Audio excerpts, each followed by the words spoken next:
justice. Yeah. You don't go live? Yeah. Just request for join.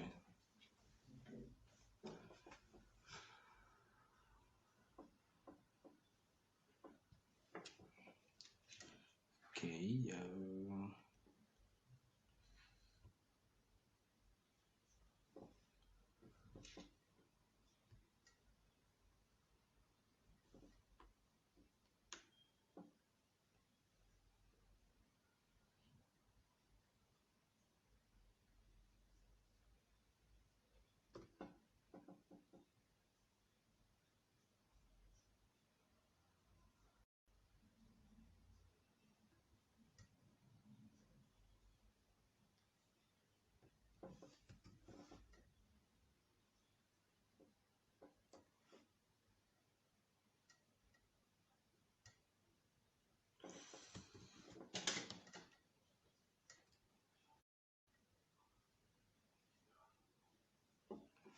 Okay.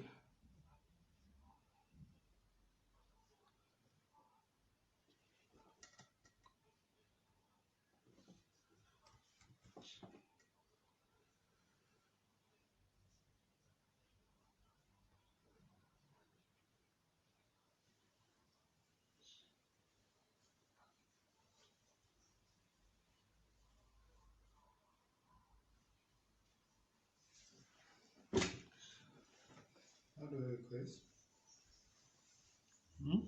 How do I request? How do I request? How do I request? It's somebody's request. How do I request? How do I request? It's somebody's request. How do I request? How do I request? It's somebody's request. How do I request?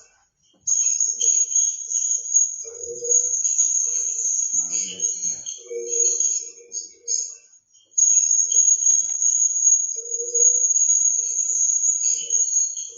Go and use your phone.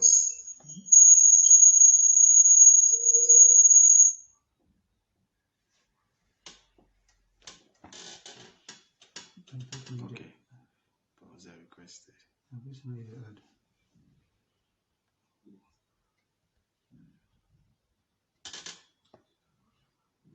Okay, you're watching, right? I will watch for you. Let me go. Yeah. Yeah? That's a view. Wait, I'll talk for audio.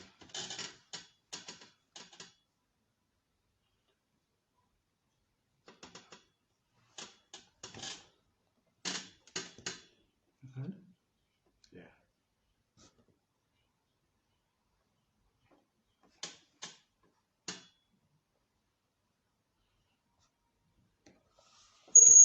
How many people at the time? 3, you can just join. Okay, see 4. I don't know you watch. So I can join now.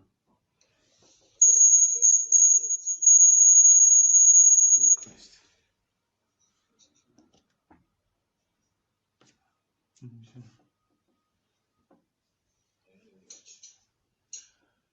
Okay.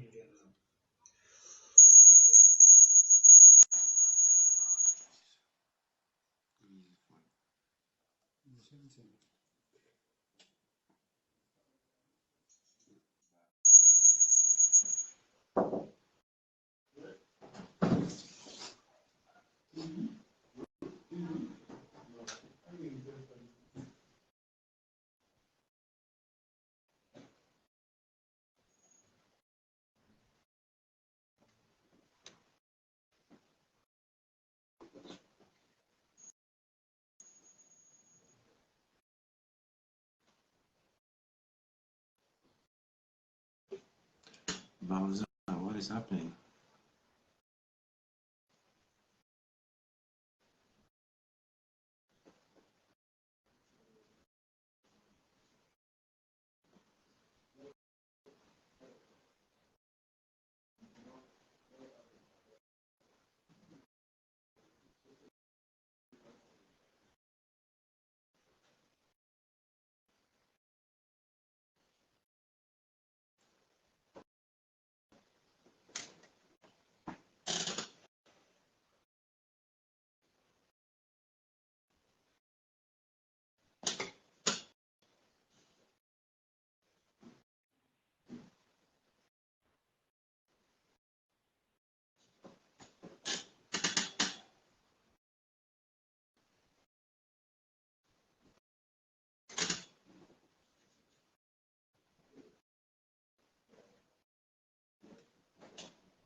Hello, sir. Okay, well done. How are you doing today, sir? Okay, how are you doing, sir? Now you be my chairman. No, very well, sir. Okay, I can hear you well. Oh. I can't. Ah,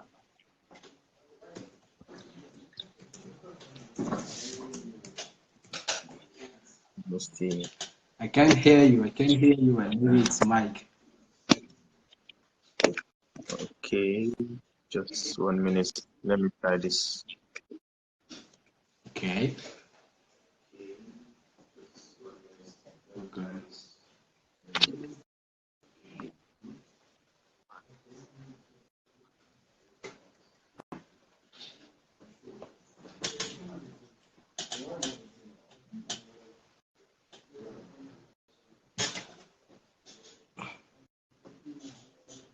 Stephen Daniel, I've asked you to join. Can you join, please? I've sent you a request.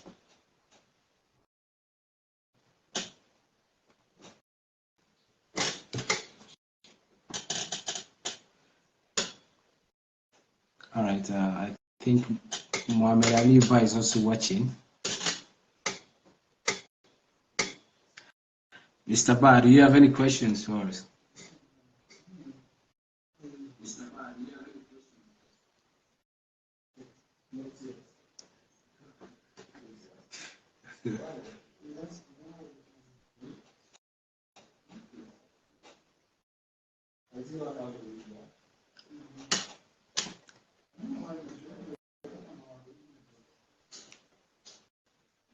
Stephen Daniel, I'm trying to add you. Can you accept the request, please?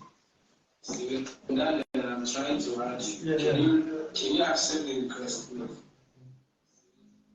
I'm trying to add you. Can you accept the request?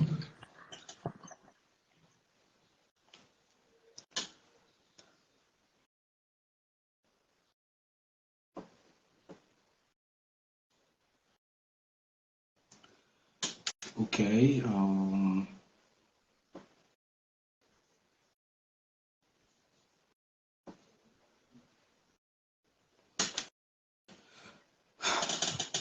Okay, I think my guy is back.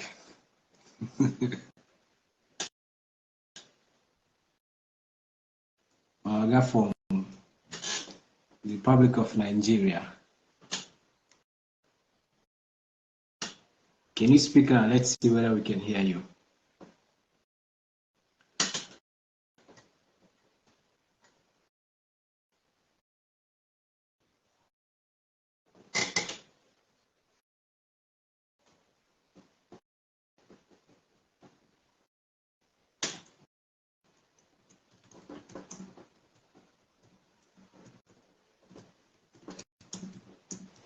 I'm gonna say something now so that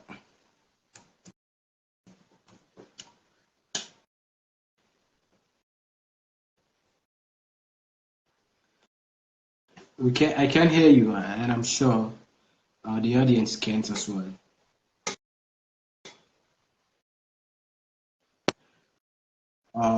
I think no. Yeah, can you speak now? Can you speak now? Now, Uncle, is it better? Yeah, of course. Yeah. It's better. It's better. All right, I think we should wait on Farouk. Karamo Farouk. Karamo Farouk is here to join.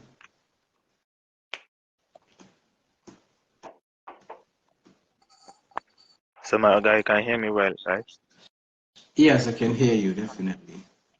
Okay, perfect. Let's wait on Farouk and Daniel.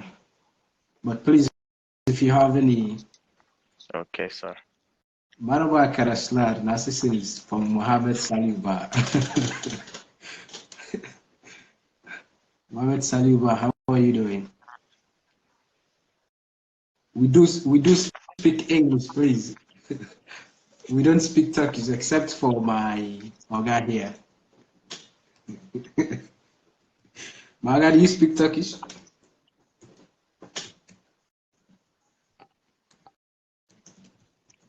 Maga Bauza, do you speak Turkish? Someone is saying hi in the group, in the comments box. Yes, sir. Yes, sir. I speak Turkish, thankfully. Okay. Oh, I thought you don't too. I thought you are like me. We speak a little. We are trying. Okay. Someone is greeting you in the comments box. How come I can't see the comments now? Yeah. I don't see nothing. Wa alaikum salam. Okay. Nayela Mahmoud. Wa alaikum salam. Okay. Thank you for joining. Even I've invited you to join.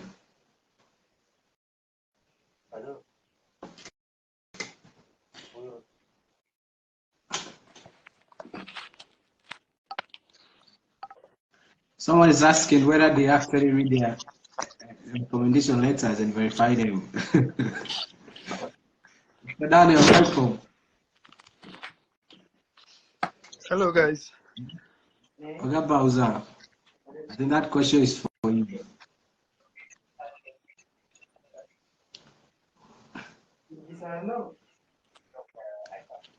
Justice Farouk is saying he's not able to join.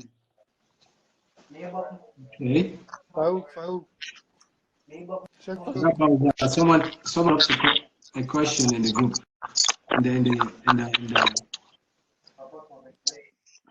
the comments box. Do they actually read our recommendation? Good question. Yeah. I do not have information whether they actually verified, but they read them. What do you think? Think they read them and verify them? 50,000 people are and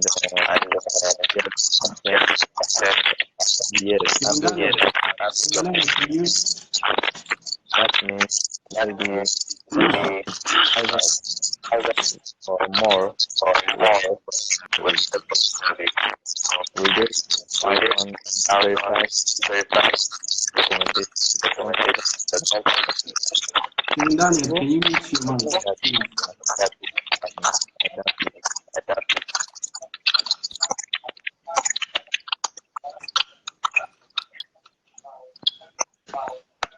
Daniel. I'm trying. That's what I'm trying to do. We are just waiting on Farouk. I can't see Farouk. I can't see his request. I don't know. Farouk, you should send a request, please.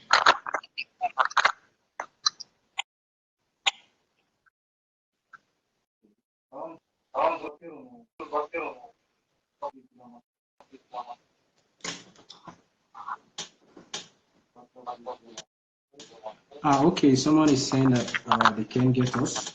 But is it okay now? I guess the sound is okay now.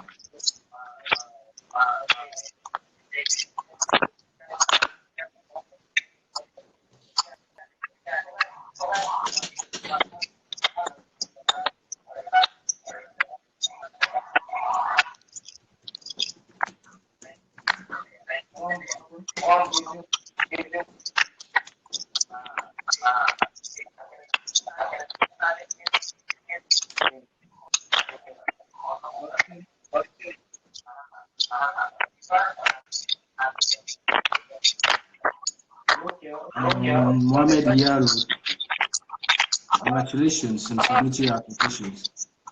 You've done well.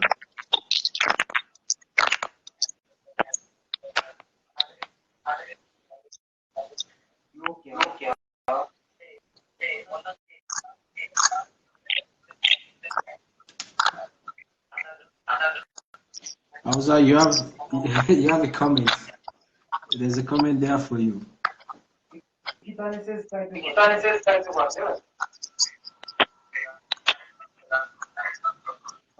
Bowser, I think you have a comment in the, you have a message in the comment box.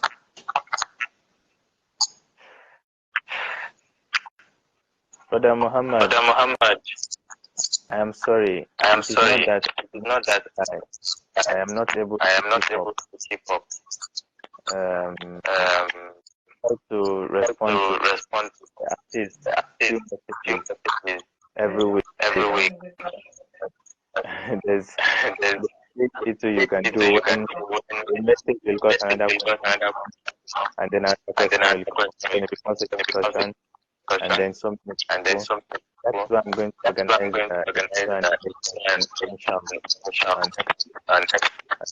be a YouTube live by tomorrow, inshallah. So that I will put questions and to comment out. It's not that I don't want to. I'm not able to. If you understand it. I know you're a very busy man, you know. There's also another question from Nayela. Yes, we are recording the live, and it will be on our page if you want to come back to it. Abdul Kadir Labaran, it will be recorded. Baza, there's also another question. Stephen Daniel, it says, why I'm interested into this live stream. My question is somewhat irrelevant. I would appreciate your response. You see, I've graduated from IBDP, of course.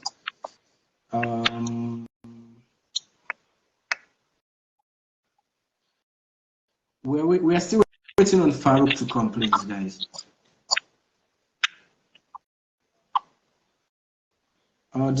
Did you guys? Are you saying that?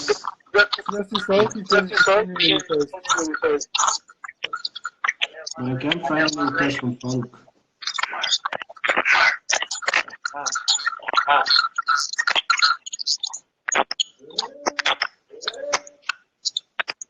We can't find any request from Farouk. There's no request here. He's unable to send the request.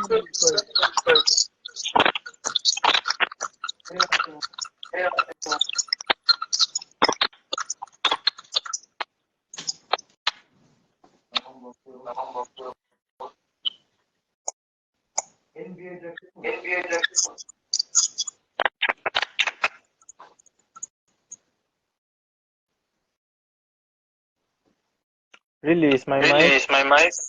My goodness. All right, it's Naya. I got you. Oh,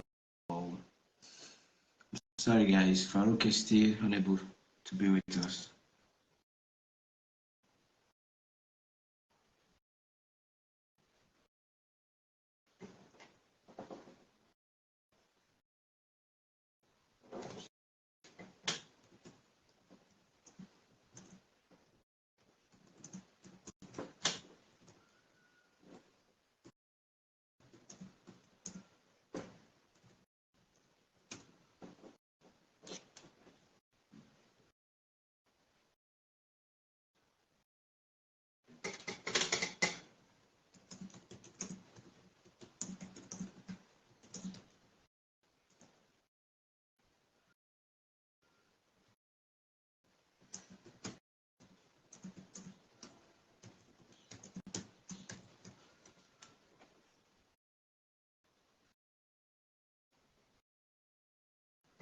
Oh, I think they're already okay. Bowser left because of the mic issue.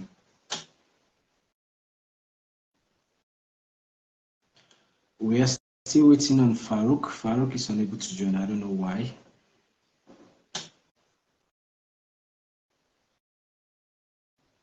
We understand Omid Kasemi. I think the problem is from Bowser, and he's trying to sort that out.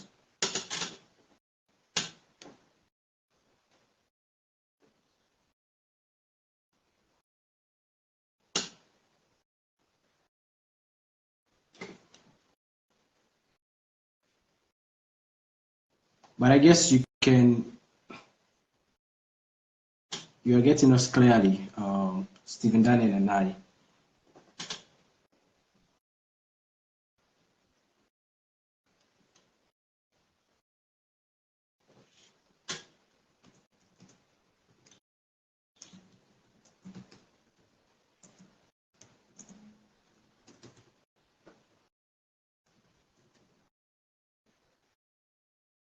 Ah, okay. Farouk is here. Okay.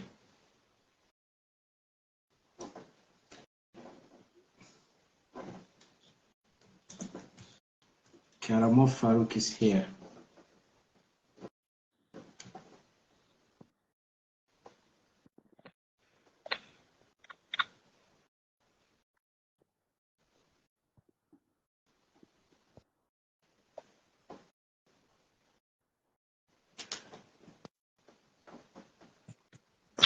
You check Farouk.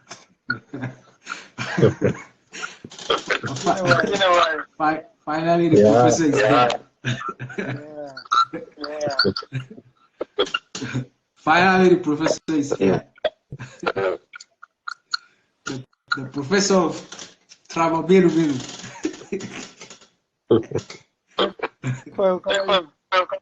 I'm fine, bro. Thanks. How about you? I'm good. It's been a while. Omi, Kasemi, and others. Can you hear us well now? Mohamed Diallo, can you hear us well now?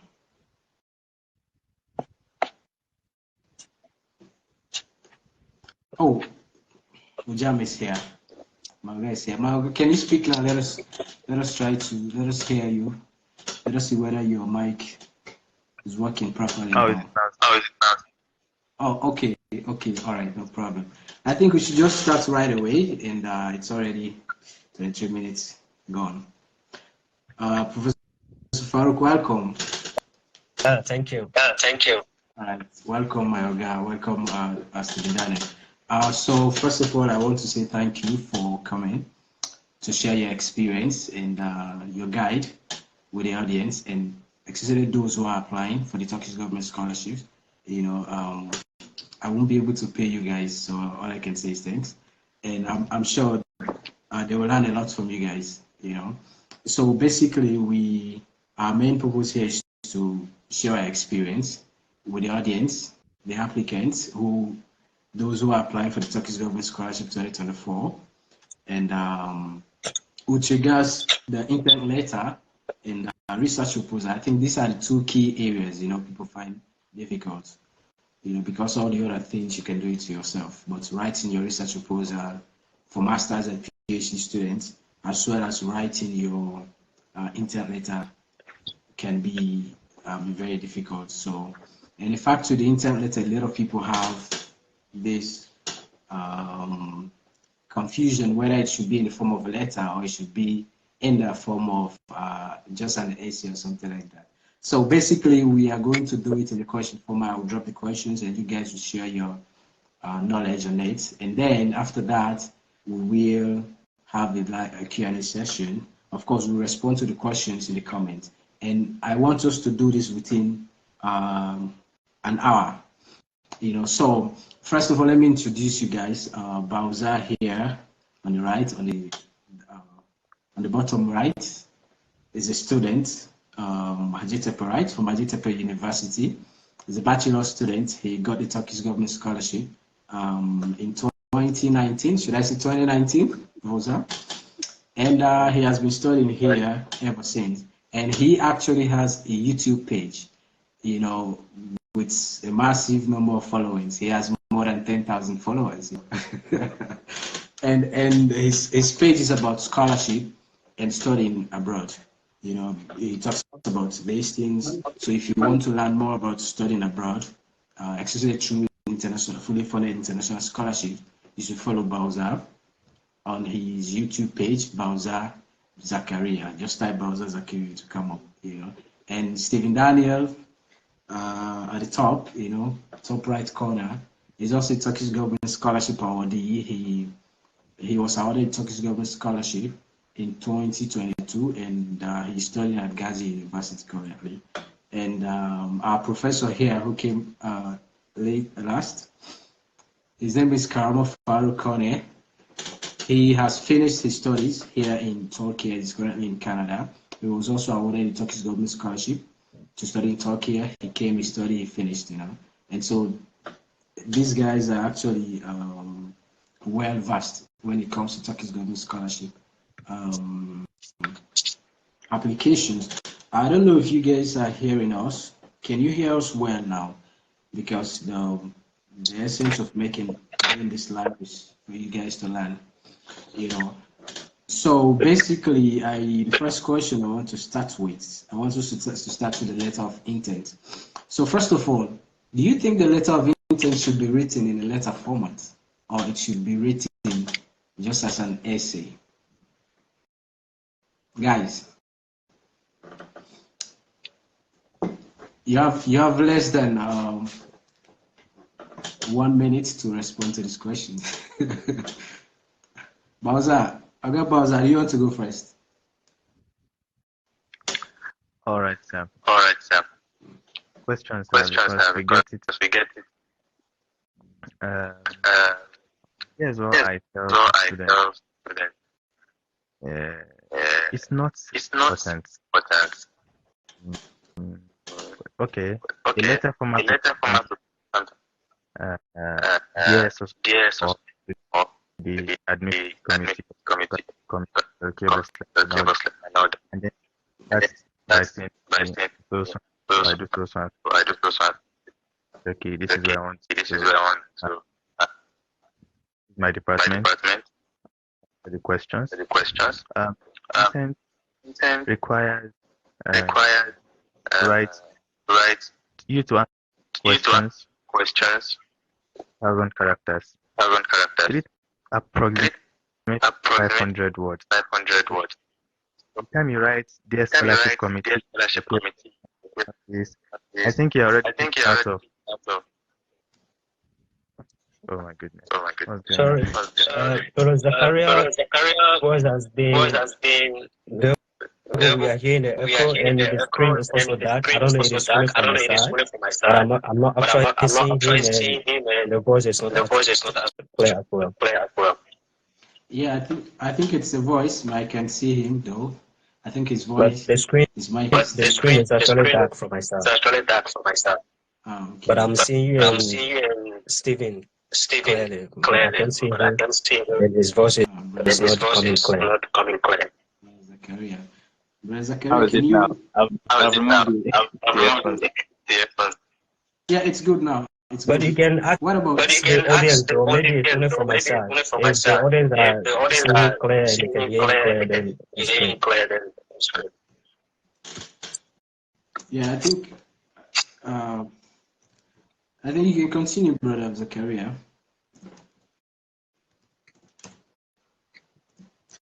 Do you think the letter form, the letter of intent should be written in the letter form?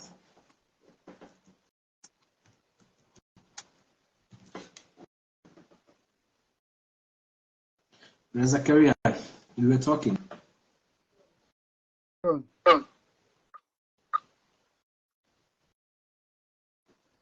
He's gone.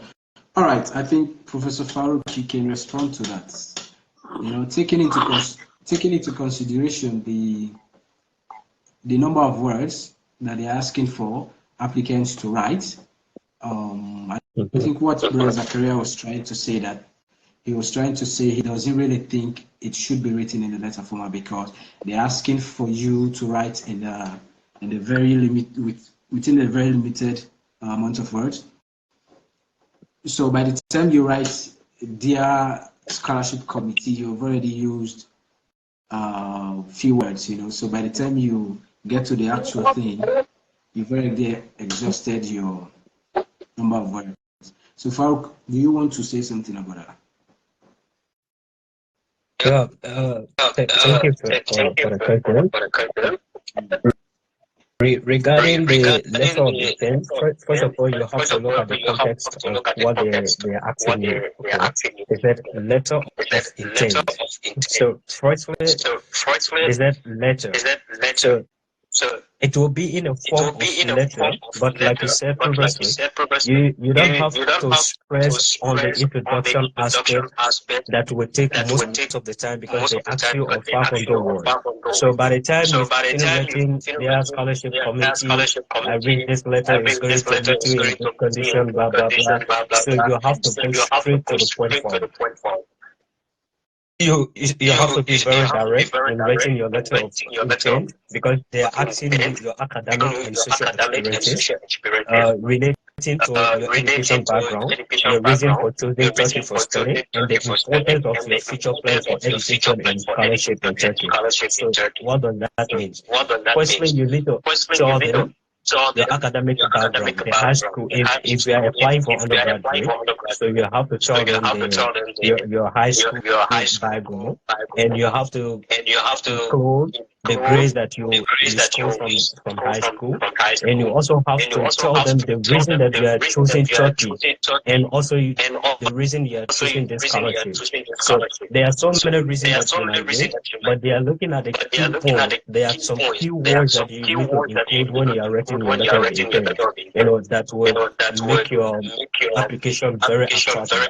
So you don't have to use flashy words or whatsoever. Just be straightforward in your letter of intent by giving a little bit. The first two sentences can be about the background of your education and what you have done also in the social aspect, because many people can always forget about the social experience and only focus on the academic experience. And actually, everything goes alone.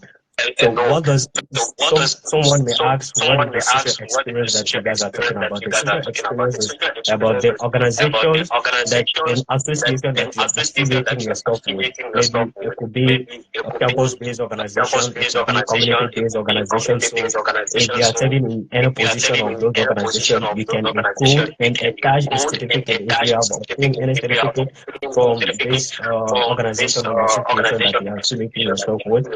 Then you attach to your application as a proof of what you said in your letter of intent.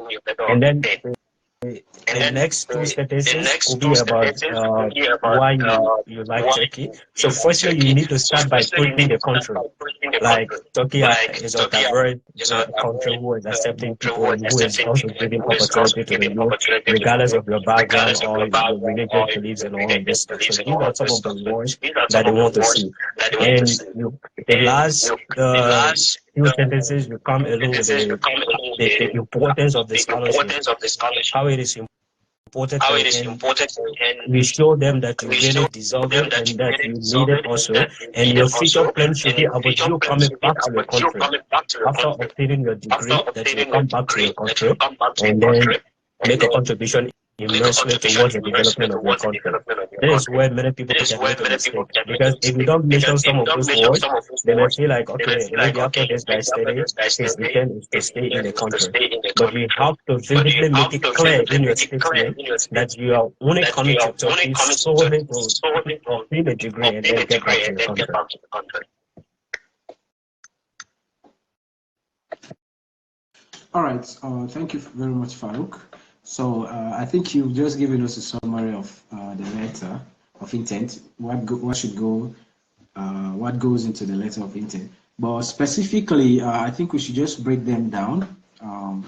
First, you talked about, I think Stephen Daniel, if you're not active, you can mute your mic, and the same goes to Oga Bauza and Professor Farouk. You can mute your mic so that I think. All right. So when I finish talking, then if you're talking, then you can put your mic on. I think it's echoing down. And I guess with this, the voice issue has been sorted out now, guys. All right. I guess you guys are okay with the voice now. So like I was saying, guys, Farouk has just given us a summary of the letter of intent. So, but again, it's important for us to take it step by step, because there are actually three parts to this letter of intent, like Farouk just said. So the first part is your academic and social experience relating to the field you want to study in. So in this area, they're asking you to tell them about your past education and your social experience and how is it related to the field you want to study. Because you have to choose a field of study that is related to your past experience. They don't want you to just go and just say, okay, I want to study this. I mean, just like that. It has to be something that is related to your past academic and social experience. So, Bowser, what do you think should be, what advice do you have for guys, for applicants in that area? If it were you, what would you write? Like, how would you put that one? Thank you very much, sir. Thank you very much, sir. This voice is still coming twice, right?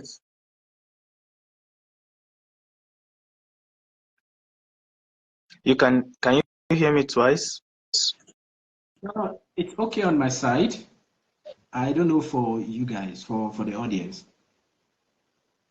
I can hear myself twice. The problem is that when one person is speaking, all of us need to off our mic. So that's the reason the echo is keep coming. So if all of us can off our mic, then there will be any problem.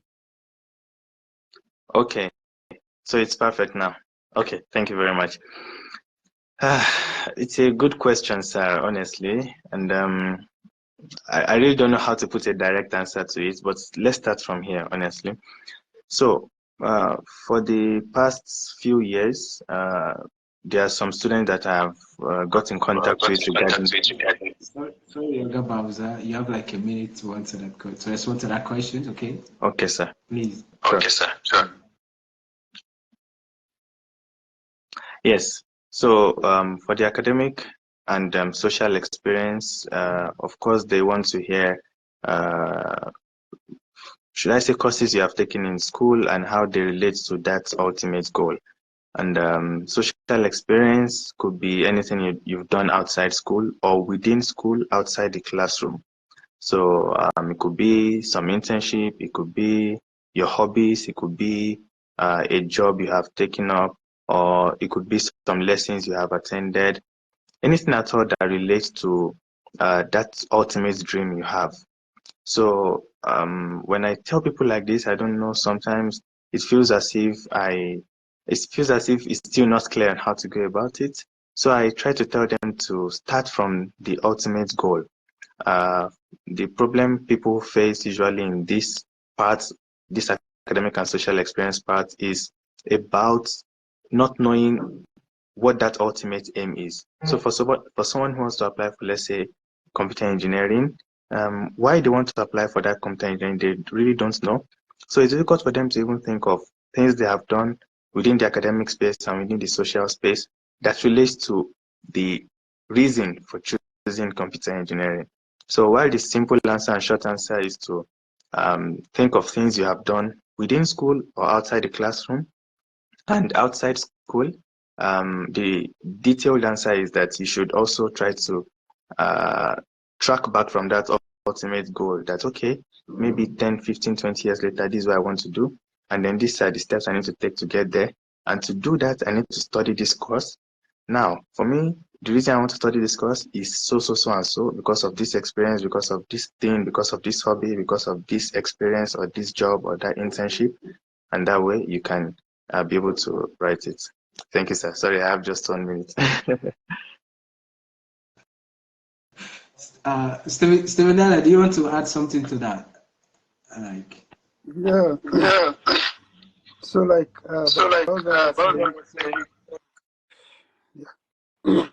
the academic background, I think you have to mention, if for example you are applying for master's or PhD, you have to mention your previous degree that you graduated with. For example, if you graduated with computer engineering, you have to say you graduated with, for example, bachelor honors, for example, in computer engineering, and what you did during those school years when you were in the university, when you are doing your bachelor's degree, the activities you engaged in, what project did you undertake relating to this particular course that you are applying for, in this scholarship. I think you have to mention that one as well. And also, if you got, for example, any achievements, anything that you achieved during those times, like your internship, if you got like an award, you have to mention them as your educational, as your academic background.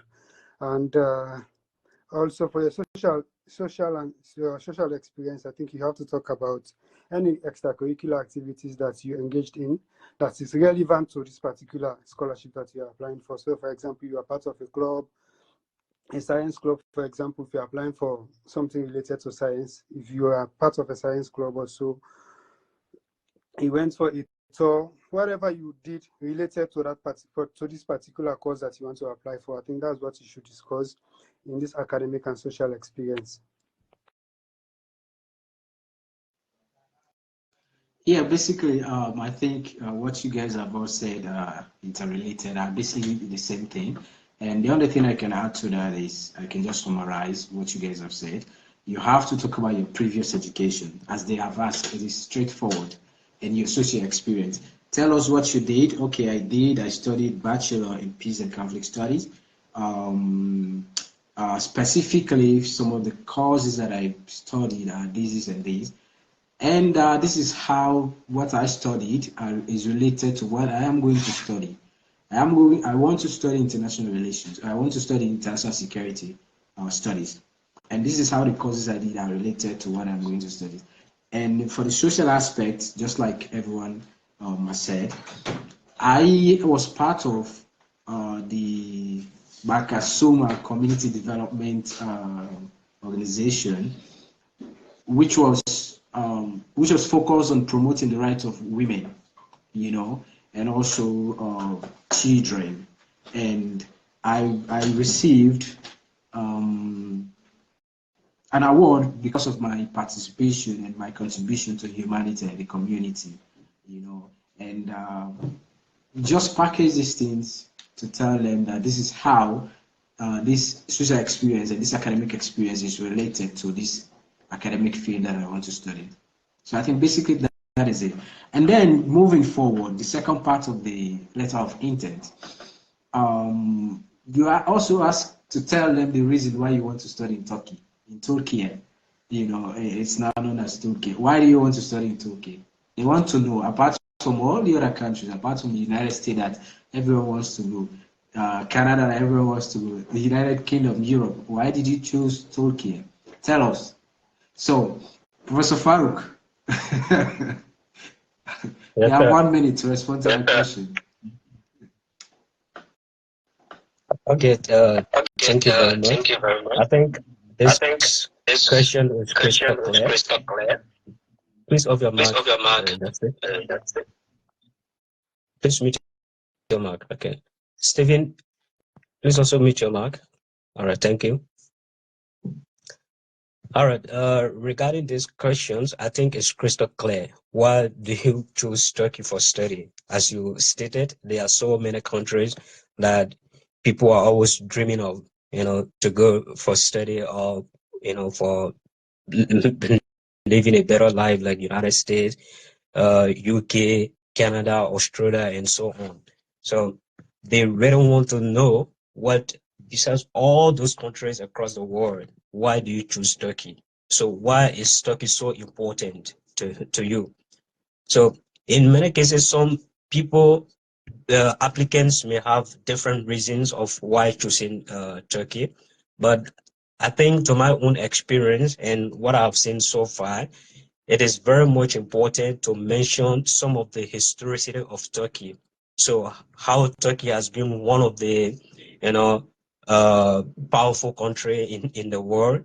So even you can put it in such a way that when they see it or read your letter of intent, so they will be impressed of what you have written about their country, because it is all about good stuff about their country. So even there are some, you may say in the history, Turkey has been one of the powerful country, and it is true, because they had one of the most powerful empire in the world. That's the Ottoman Empire. So you can mention some of those things, like because Turkey has been one of the most leading powerful countries across the world, starting from the history of Ottoman Empire of the present. And in the modern technology world today also, Turkey has been one of the most powerful countries across the world in terms of everything. So I think the facility in Turkey, the high level of educations, the competitions in terms of the modern technologies with other countries. So I think Turkey is the best country for me to study. So these are some of the things that you need to mention in your letter. It's very important because they want to know whether you have a little bit idea about their country.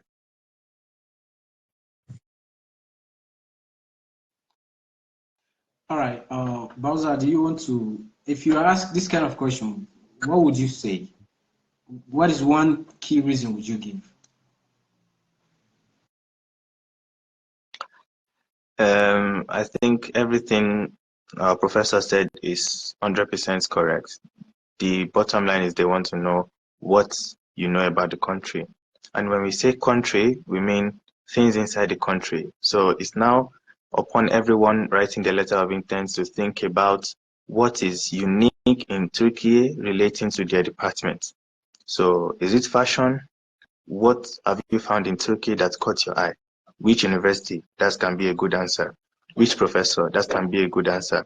Which organization? That can be a good answer. Which conference? That can be a good answer.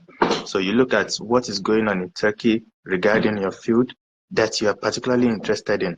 So you can say that, oh, this thing is in Turkey, not in anywhere else, and that is why I want to be there. So there are several reasons for different departments, but you need to look for something in Turkey that cannot be found anywhere else that's relating to your department. So that's one thing I'll add, sir. All right, Mr. Daniel, in a few seconds, what can you add to that? What did you answer? What was your answer to the application?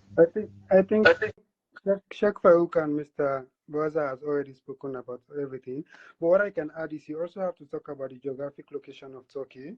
Turkey, for example, is located between Asia and Europe, like making it a hub for global connections and networks. So I think if you mention that one, is very key, the geographic location of Turkey. And also like Baza Turkey, you spoke about what is unique in your field that is found in Turkey that is not in other places. Like you can talk about research and innovation in your particular field and what you think is unique about research and innovation in Turkey that you cannot find in another country. You can also mention that one. So I think those are two things I can point out. All right, I think you guys have done justice to that question.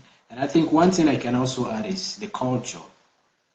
These people are very particular about their culture, especially the language. It could also be good to say I am interested in the Turkish culture, especially learning the Turkish language, and you could give example. You could say I had a friend who studied there and he came, all of these experiences. So because they're also giving you the scholarship to come and learn the language and the culture, so that you can be an ambassador in your own country, so that the culture could spread and the language could spread. So it could also be a good reason to like Turkey. And also when Brother Bowser was talking about the inside of the country, you can also talk about, and Farouk, the historicity. You can talk about places like the Hagia Sophia. I have heard about the Hagia Sophia, and I want to know. I want to see it. I want to know, and I want to learn more. It has interested me, And these are some of the things when Farouk talked about the historicity, and Bowser also the inside of the country. So I think that question is clear. And then the final question they want you to talk about please, before you go, I want to say something there. Okay, go ahead. Yeah. Thank you. Yeah, Brother Zachariah said something. I think every applicant should take that into consideration. Like I said, when you start talking about your interest of studying in Turkey, the first thing you have to start with is the historicity, because they want to see whether you know something about their country. That's very much important. You can mention about Ottoman Empire and what are some of the powerful stuff that the country have done in the history. Then the next line should be about what Brother Zachariah said in terms of your department. For example, if you are applying for geography, those who are interested in studying geography in Turkey, so you can, as you just mentioned, you can talk about Hagia Sophia, you can talk about the Blue Mosque, you can talk about so many historical. So you just, what you need to do is to go on the internet. What are some of the tourism and historical sites in Turkey? So you just mention one of two in your letter if you're interested to study geography. Then if you're interested to study in history, then you go on Google Sheet also. You said, okay, what are some of the powerful things that Turkey have done in the history? So you talk about one of two, that as well. Then if it is about mechanical engineering, you want to study mechanical engineering in Turkey, then you also go on Google Sheet. You said, who are some of the powerful personnel of the Turkish engineer in Turkey? So you mentioned few names of that, one of two biggest engineer in Turkey that have passed. If you're interested in medical field, you also do the same thing, because Turkey is really regarded when it comes to medical as well. So regardless of what you are going to study, regardless of your field of study, you just need to mention few things about that really interest you. And so they are going to see now that you have much knowledge about their country, not just about the history of their country, but also your field of study, because that is what you are going to study in their country, and they are expecting you to have a little bit knowledge of that regarding their country. So that is what I wanted to add.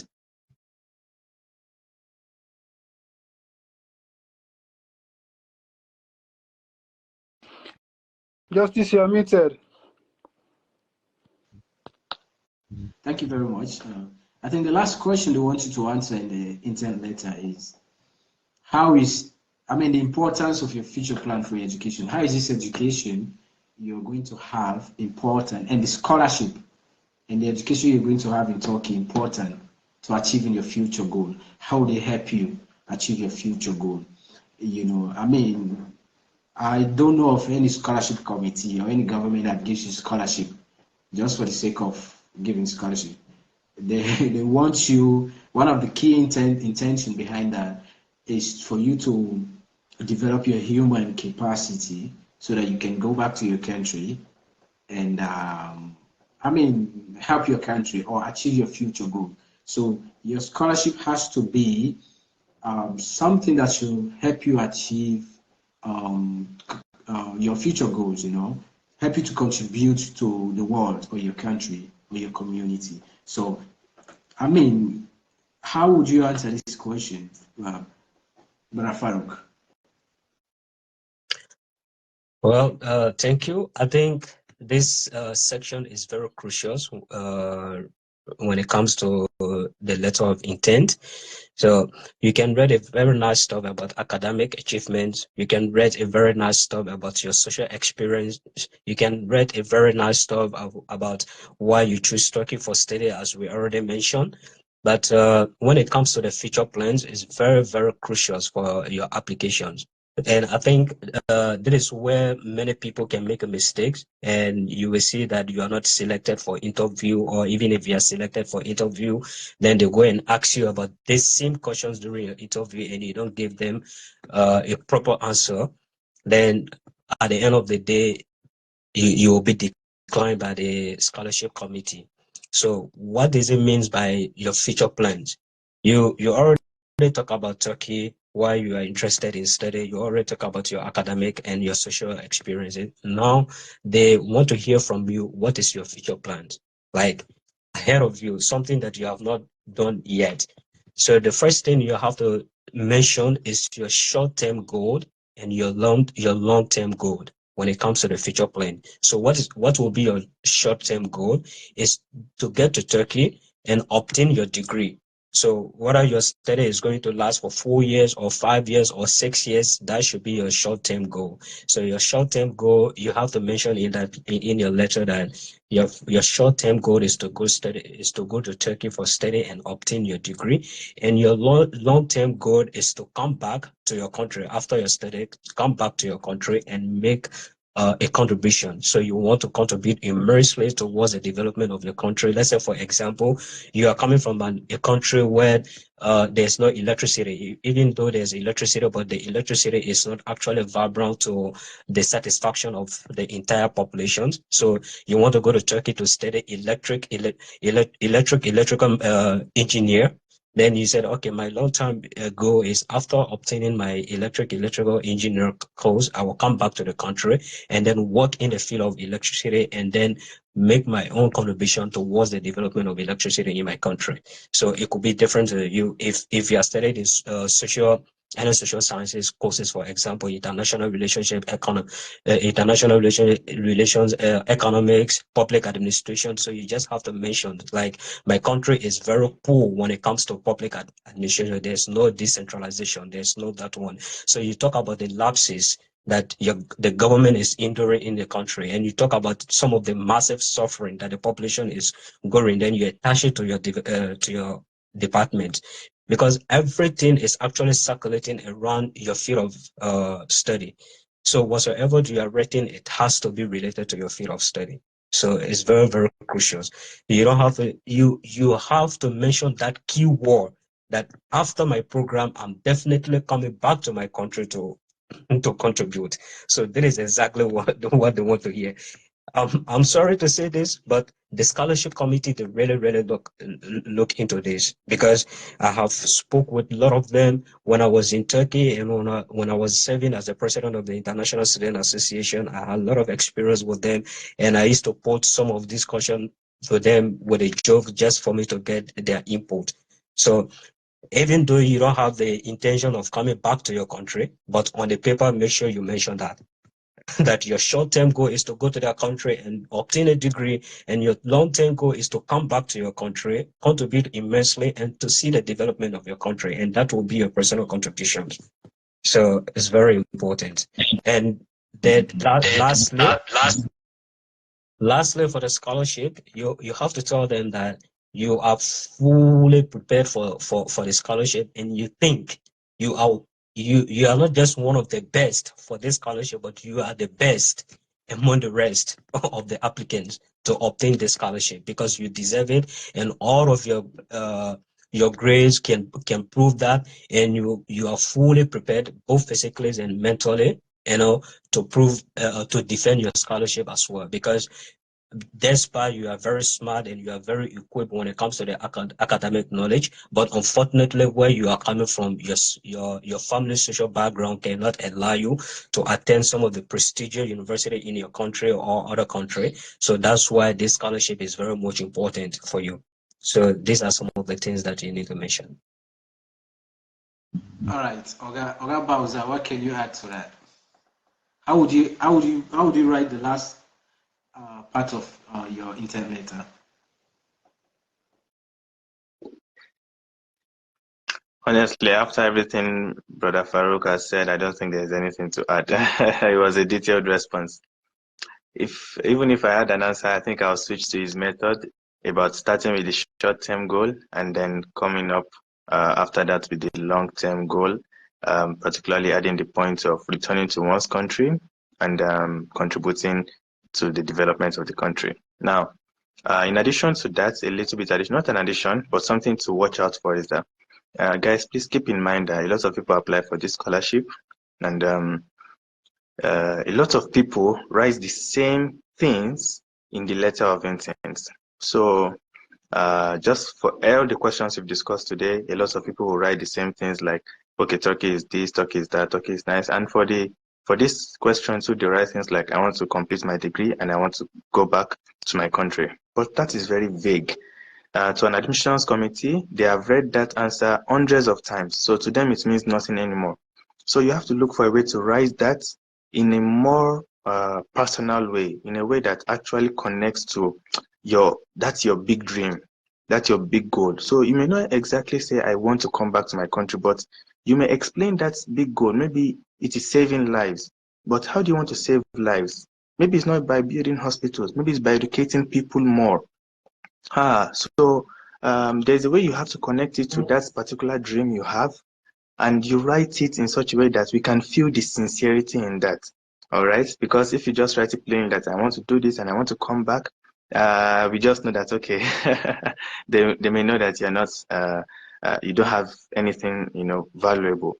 But if you write it with sincerity and with a clear intention, that's why it's important to actually research online that what can I do with this degree?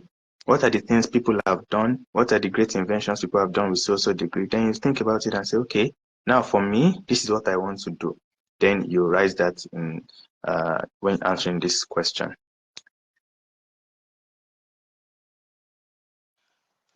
Yeah, thank you very much, Brother Farouk. Brother Stephen, what did you write? You have a few seconds, I'm always giving you a few seconds to respond. What did you write as part of your letter? Well, I think Farouk and Bauza have already spoken, but what I can say you can talk about how you use the scholarship in advancement of your field in areas of research and in practical applications. That can be whether under your short-term or long-term goals. It depends on what your future aspirations are. So you can talk about how you want to use the scholarship to add advancement in a particular field. For example, if you are studying medicine, how you will use this scholarship to advance in research and practical applications, and also research about projects in that particular field, in that particular course you are studying, and what do you think you can add? Which initiatives you think you can bring to the table to add to that particular project that is ongoing in that particular field? I think if you can add those ones, they can also help you to stand out. I think those are all, but for Brother Farouk Yeah, I think in summary, what they have actually said is that you have to tell them, okay, these are my future goals, and this is how this scholarship is going to help me achieve them. And after studying, this is what I'm going to do. You are not just going to say, okay, I'm going to go back to my country, but you have to be specific. What are you going to do with the degree that you have achieved? Are you going to start up a business?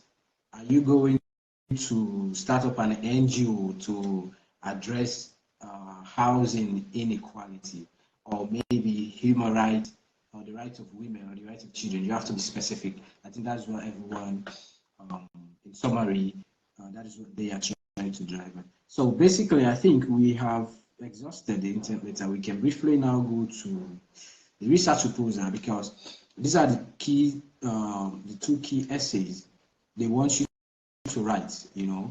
For the intent letter, it's general. Everyone should write that one, whether you're applying for bachelor's, whether you're applying for master's, whether you're applying for PhD.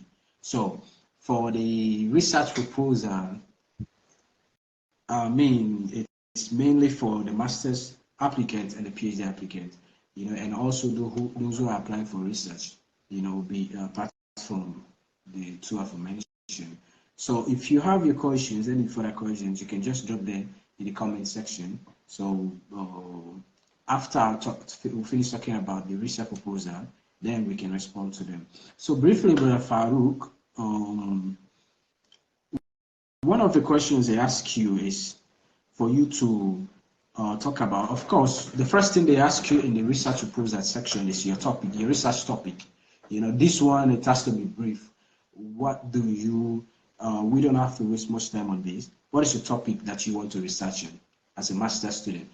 Because you are doing your master's, at the end of the day, you're going to write a thesis, or a dissertation. So what is the topic that you want to research on at the end of your master's?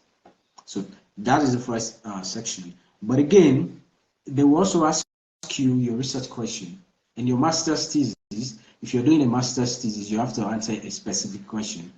So what is that question that you are going to answer? Okay, this is a topic. For example, let's say disability and inclusive education. I want to look at disability and inclusive education. So the question could be, how inclusive is education for persons with disability, maybe in Mozambique, or in a city in Mozambique? or maybe in Boo, which is a city in Sierra Leone, or maybe in Maiduguri. How inclusive is education for persons with disability in Maiduguri, in Nigeria? So that could be the answer. But then we go to analysis of the problem. You have to analyze the problem. What is the problem you want to look at? What is the problem? I mean, this is the topic, but then what is the problem? Define the problem for us. So Chief Farouk, do you have anything to say regarding that? Well, regarding the richest topic, I think it's very much important, and it has to do with your field of study as well, like we previously mentioned. Firstly, you need to think about the topic, about a specific or unique topic. It could be a topic that much research have not been done on yet. It could be a topic also that more research has been done on it. But the problem is that you have to make your own a very unique and specific in a way that the scholarship committee that will review your research topics or your research proposal may find interest in it. Because if you just give any open, the topic, then you have to be specific, because you might give in a topic that is really, really widening, and they don't see any things that you have been very, very specific in that big topic that you just gave, then it's going to be a problem. So you have to give a topic, and mind you need to think about your field of study, and the topic should be in line with what you are going to study. For example, you talk about the disability, those who are studying social science courses like sociology, like international relations, like economy, you can actually talk about that disability. But someone who is going to apply for a mechanic engineer or electrical engineer, you cannot talk about disability, because your course doesn't have anything to do with disability. And most people will do copy and paste. You can select certain topic, then you go on Google, you do some copy and paste. Your research topic, your topics and the questions, they are not even in line with each other. So immediately they see that, they just put your application in job in the dustbin. So it means that you don't even know what you are doing. So firstly, you have to, if you don't have any idea about, let's say for example, you are going to study sociology, and you don't have any idea, any research topic, you don't have any research topic in sociology, or you are going to study, let's say for example, nursing, and you don't have any research topic about nursing. So just ask someone who has the knowledge about it, or you go on Google, what are some of the interesting research topic in nursing or in sociology or in economics, in business administration. Then you take a topic, then you develop that topic. Then from there, you can draw a research question from that topic. So let's say, for example, you are going to study economy. I'm not an economist. So let's say you are going to study a macro wasteful management in your country. So what are some of the things that have to do with macroeconomics or microeconomics in your country? So your research question should be, so I would like to talk about, I want to know what are the main cost of waste products in our macroeconomics in Nigeria, for example, or in Sierra Leone. Then from there, you start drawing your research duty bit by bit from that question. But you cannot do copy and paste or give a widened topic that you are not specific in that. So it's going to give a problem. So first, choose a topic from the field of study, and after that, draw a research questions from that particular topic that you are going to talk about. All right, Stephen Nana, do you want to respond to that? First of all, subject of study, your research topic, your research question, and the analysis of the problem. I think Sheikh Farouk said it all. But what I have to add is, like he said, you have to do some research, because when you are writing your research proposal, of course, right now there is no new thing. Everything so far has been researched on. So there are a lot of materials on the internet. You can go to the internet, you can get materials that for every field, for anything that you want, you can get materials. But in getting those materials, you have to really review them and like formulate a research topic that is captivating, and with regards to your research questions, you have to think, you really have to do some research, think about the objectives of that particular research. You don't necessarily have to do like the research proposal you are doing, you can change it if you get the scholarship, you can definitely change it at the end of the day if you want to. But you have to be serious about it, like Sheikh Farouk said, and you have to look at objectives of that particular research that you want to do, because you cannot write a research question if you don't have objectives. So you have to have an objective first for that particular research before you can craft a research question. So you have to do research. You really have to do research. Like Sheikh Farouk said, you have to avoid copy and paste. Read all what other people have written and what you can get from what they have written, put it in your own words, and you can do a very nice research question. With regards to analysis of the problem, if you have stated your objectives clearly and your research problem, your research question, you have stated your research question clearly, I think you can be able to analyze those research question and objectives, and you can get the problems that you want to solve. For example, let's say you are doing computer engineering and you want to do a research on, for example, artificial intelligence, for example, doing breast cancer detection using machine learning. Do some research on look at literatures people have written on breast cancer detection using machine learning, and what you can get from there. Analyze problems in the field of breast cancer and machine learning, and how machine learning can be able to solve the problem of breast cancer detection. Then you can be able to write a good analysis of the particular problem you want to solve. I think that's what I can add. Okay. Thank you very much, Brother Farooq. I think the second part is research. Sorry, the methodology. Now that you have given us your research topic, this is the topic I want to deal with. Just like Brother Farooq, haven't sat down and thought carefully, about it. Okay, this is the topic I'm interested in. You have to be interested in it, because writing your master's thesis or your PhD dissertation, it's really, really tough. So you have to be interested in that. Otherwise, you'll get bored at the end of the day. So this is my topic, and this is a question, a specific question, or questions. It could be 2-3 questions. So, and this is a problem, and this is why I want to do this research, because this is a problem. There's a problem about persons with disability, and there hasn't been much research, and persons with disability have had a lot of challenges with regard education, and so I really want to know the extent why education, the extent to which education is inclusive for them. So after having applied the problem, then how are you going to collect your data to write your thesis? How are you going to collect your data, to conduct this study? So you want to tell us how are you going to collect your data? So you have to tell us. That is what a research method is all about. So, Brother Farooq, and do you have like a few seconds to respond? Do you want to say something? How would you respond to that?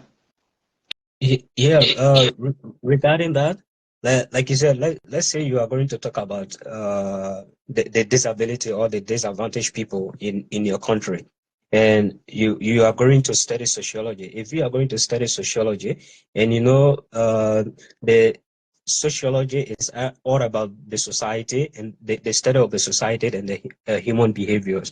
So, and we all know that the disadvantaged or the disabled people, it has something to do with the sociological perspectives. So when you are writing your research proposal about that topic, and you want to talk about the disadvantaged people or the disabled people, then you talk about the sociological aspect. So what are some of the social disadvantage that the disabled people have in your country that you want to see the change of it? Let's say, for example, the disabled people in your country, they don't have the facility, to being moving from one place to another. Maybe they are lack of wheelchair that can help them to facilitate their movement and their transport. So you talk about some of the sociological problems that the disabled people are facing. So let's say you are going to study psychology, and the disadvantaged people or the disabled people, they have a lot of problems when it comes to psychological issue. So you said, okay, I'm going to study psychology, and when I come after my study, I would like to help the disadvantaged or the disabled people psychological aspect. So because I've realized that the disabled people in my country, they are going through a lot of psychological issues that need to be addressed, and they have been abandoned by the government and by the NGO in my country. So I think it is important for me to, come out and expose some of those problems that the disabled people are actually experiencing when it comes to the psychological issue. Then if you are, let's say you are going to study economics, and the economy, you still want to talk about the same disadvantaged people or the disabled people, you can say, okay, I'm going to study economics, and after my study, I would like to facilitate the economic issues of the disadvantaged people, because the government is not providing enough shelter for them. The government is not providing enough wheelchair for them that will make their movement much easier. And we don't also have elevators and ascensors in my country that will make the disabled people to end. They don't have access to toilet. When it comes to the public toilets and other places, the disabled people, they are really suffering in that aspect. So these are economics issues regarding it. So I've just talk about three different topics: sociology, psychology, and economics. So it doesn't matter which one that you are going to study, but you have to relate that particular disabled topics to your field of study. But someone who is going to study an engineer, you cannot talk about disadvantaged people in any way, because they don't have anything to do with your research topic. So these are the social sciences topic. And if you are going to study medical or nursing, we can also talk about disadvantage as well. So what I'm trying to say in short, first you need to look at whether the topic that you are going to discuss, whether your field of study has something to do with that particular topic. And if it has something to do with that particular topic, then you have to make sure you connect them together. So you give, there way you'll be able to give more analysis and the problems that the topic is inheriting in your country. All right. Okay. So basically, I think what's needed more elaboration was the research methodology. How are you going to collect data to conduct your study? Like, are you going to use interview, or maybe to collect the data in who you want to understand the experiences of persons with disability in the academic system? So the best thing to do is to talk to them, as well as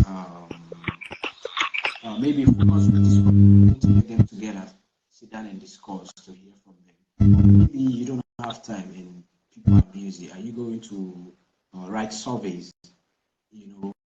Are you going to write surveys? Are you going to collect your data through surveys? Something like that. Or in the sciences, are you going to how do I call it? Make an experiment. You want to observe something. Are you going to make an experiment? It's a methodology as well. So, Bowser, in your feed, in terms of methodology, do you have anything to say about that? I mean, like during your research, you've stated your topic, you've stated the problem and the research question you want to answer. But then, how do you want to collect data?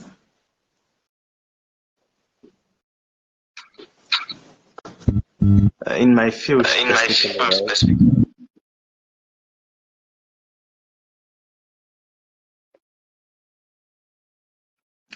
okay. I think you mentioned the main three: surveying by asking people, asking them to fill Google Forms, or you take already made data online. You can download some data sets online, or in the science field, you do experiments. In my field, we mostly get data online. If the data is not ready made, we crawl. We do something like web crawling. We can even try to use some other tools to generate data from already made applications. Yeah, so I think there is nothing much to add, sir.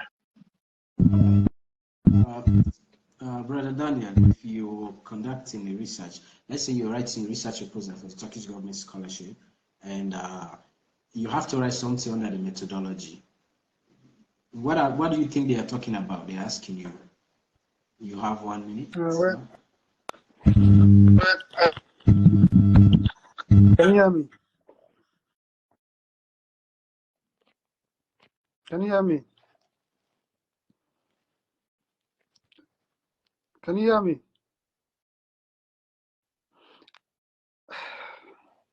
Okay, I think what they are talking about your research method. Your research method has to talk about your research design, which particular design we are going to use. So for us in the sciences, like Bowser said, we have data. We use data sets that is already made, and if you don't have it, you can use web scraping, or you can do APIs.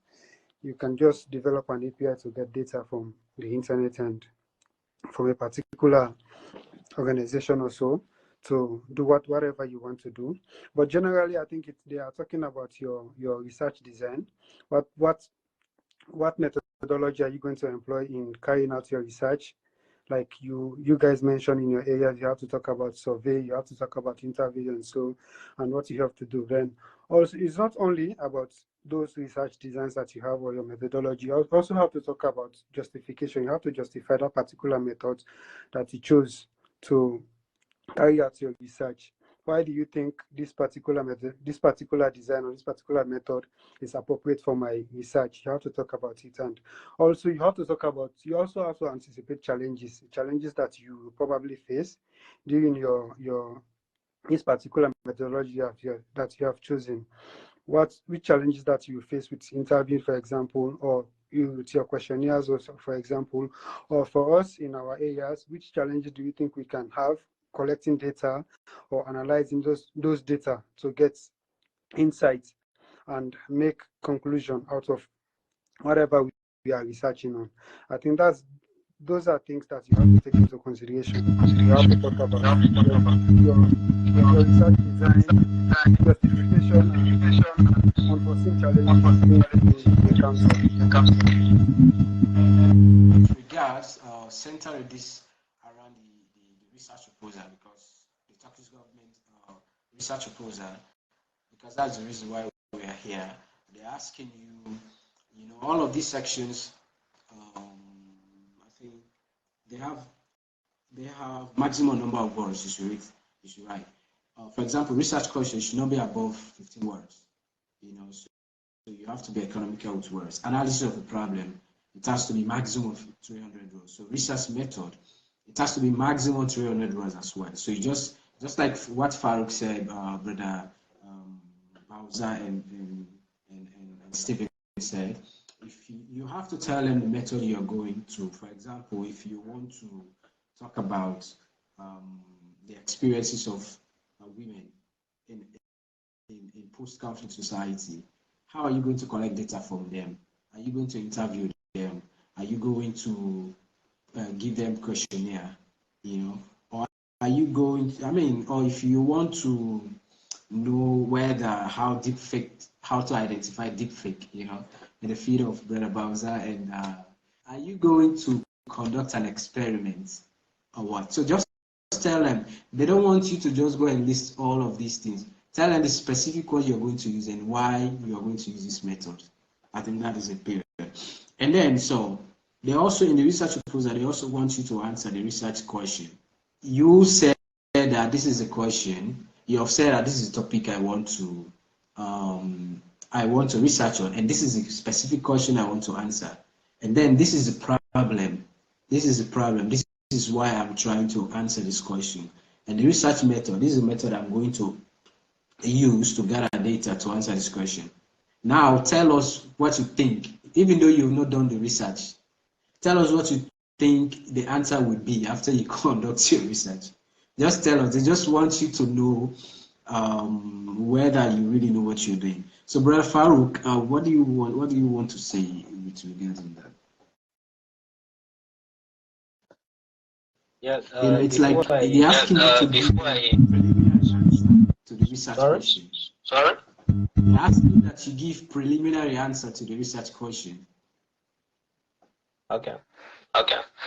But before I get to the preliminary answer to the research question, I want to quickly say something about the research methodology. So it is already said by both Brother Zakaria and Stephen Dane and you as well. Methodology is very much important when it comes to the research because it's like an intestine of human being. So you know, without your intestine, you cannot function. So when it comes to car, it's like an engine for the car. So the car cannot move without an engine. So it's very much important. It's all about the design and the movement about your and the movement of your research. So let's say for example, you carry on certain research. They want to know how did you carry on the research. So it is the methodology that discuss all of these things, how you collected your data, how you did the interview, what are the theories that you used. So these are the most important aspects that you need to include in your methodology. And we have like two major types of research. We have qualitative research and we have quantitative research. So you have to design your methodology based on the kinds of research that you are carrying on.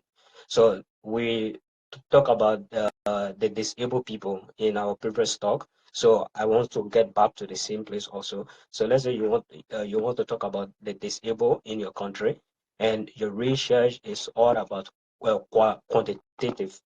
It is a quantitative research. So in that regard, you want to know the number of disabled people. Let's say you are talking about Bo. You don't want to talk about Sierra Leone in general because you want to be specific. You want to see how many disabled people are in the Bo region. So you do the survey and then you carry on your methodology and your analysis. So if you want to talk about the qualitative, if you want to talk about the suffering, the lacking of the disabled people in Bo, and what are some of the sociological and psychological issues that they are going through on a daily basis, then you do qualitative research. So it's very much important that the audience take note of that. Then when it comes to the preliminary answer to the research question, so it is all about observations because this one you are not actually carrying on the proper research on it because you are not going to the field yet to collect data. You have been do like Zachariah said, some of the research you don't need to go on the field because for we the sociology, most of our data can be a primary data. Primary data is you are going to the field, you ask people, you interview people, you collect the data, then you analyze it. But most of the engineering courses and some of the social science courses, they don't actually need primary data depending on your topic that you are studying or your field of study. You can get the secondary data by going on Google Shares to collect secondary data and do your analysis and comparison and other stuff. But preliminary one, because you are doing this one purposely for you to get the scholarship.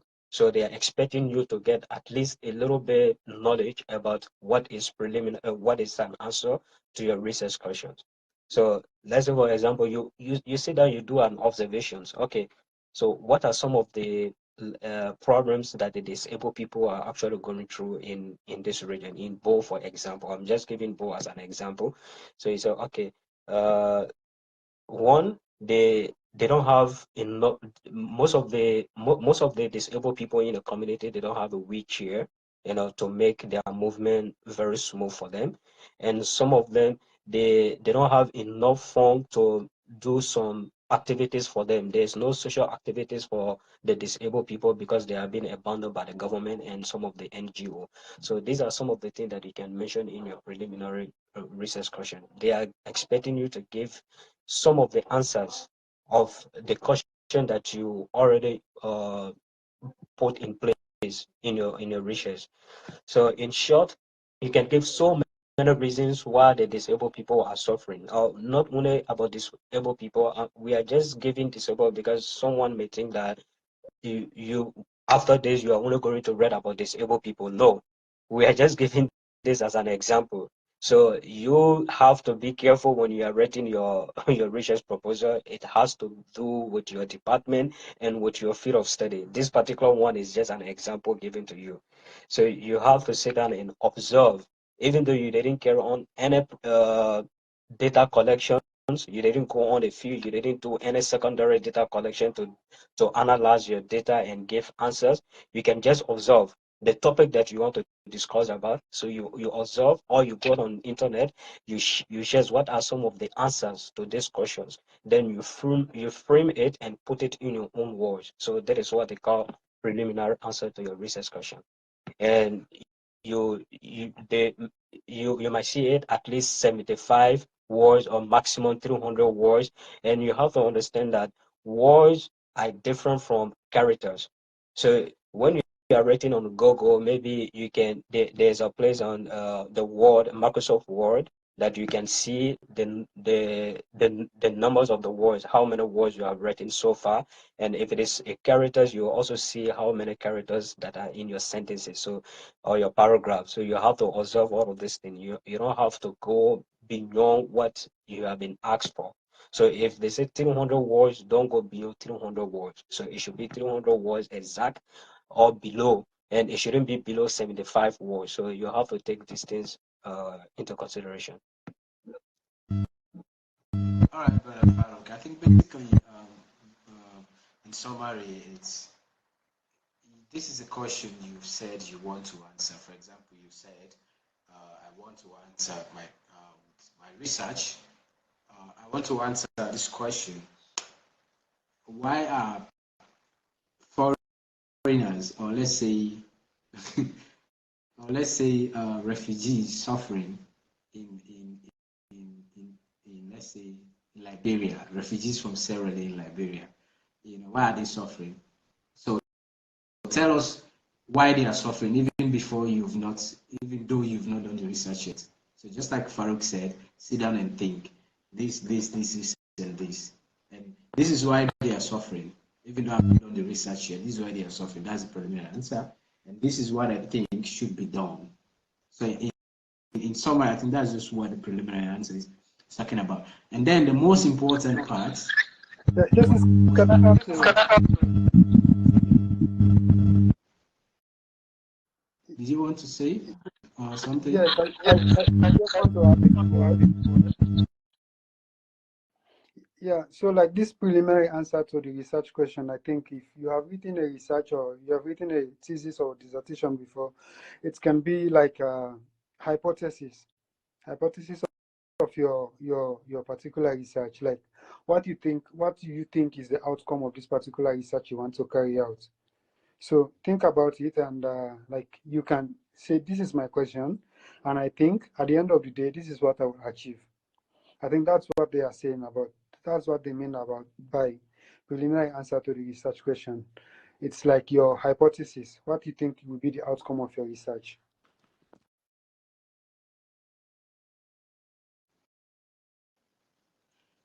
Yeah, definitely a tentative statement.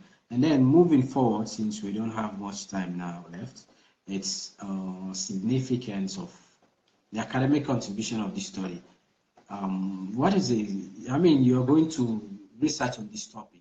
What is the importance of this topic to the literature, to the academia? That's why Farouk said, you're not just going to write about anything. It has to be important. What value is it adding to the academic field that you are going to research about? So, Brother Stephen, do you want to go? Or Brother Bauza has been mute for like. Brother Bauza, if you're asked to, if you said, okay, I want to learn how to identify deepfake. I think that's your field, right? It has to do with your field, computer science, right?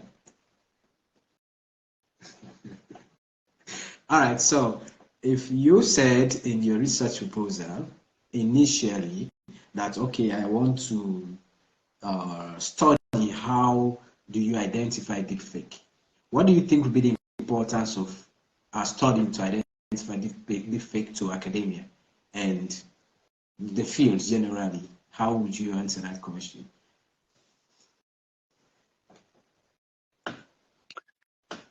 My Oga, I think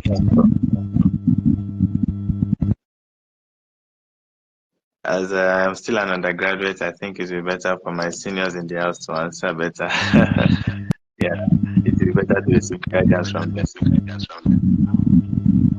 Brother Steven, so in your, what did you write? Your significant, the academic contribution of the study you wanted to carry out when you wrote your research proposal for the master's. Um,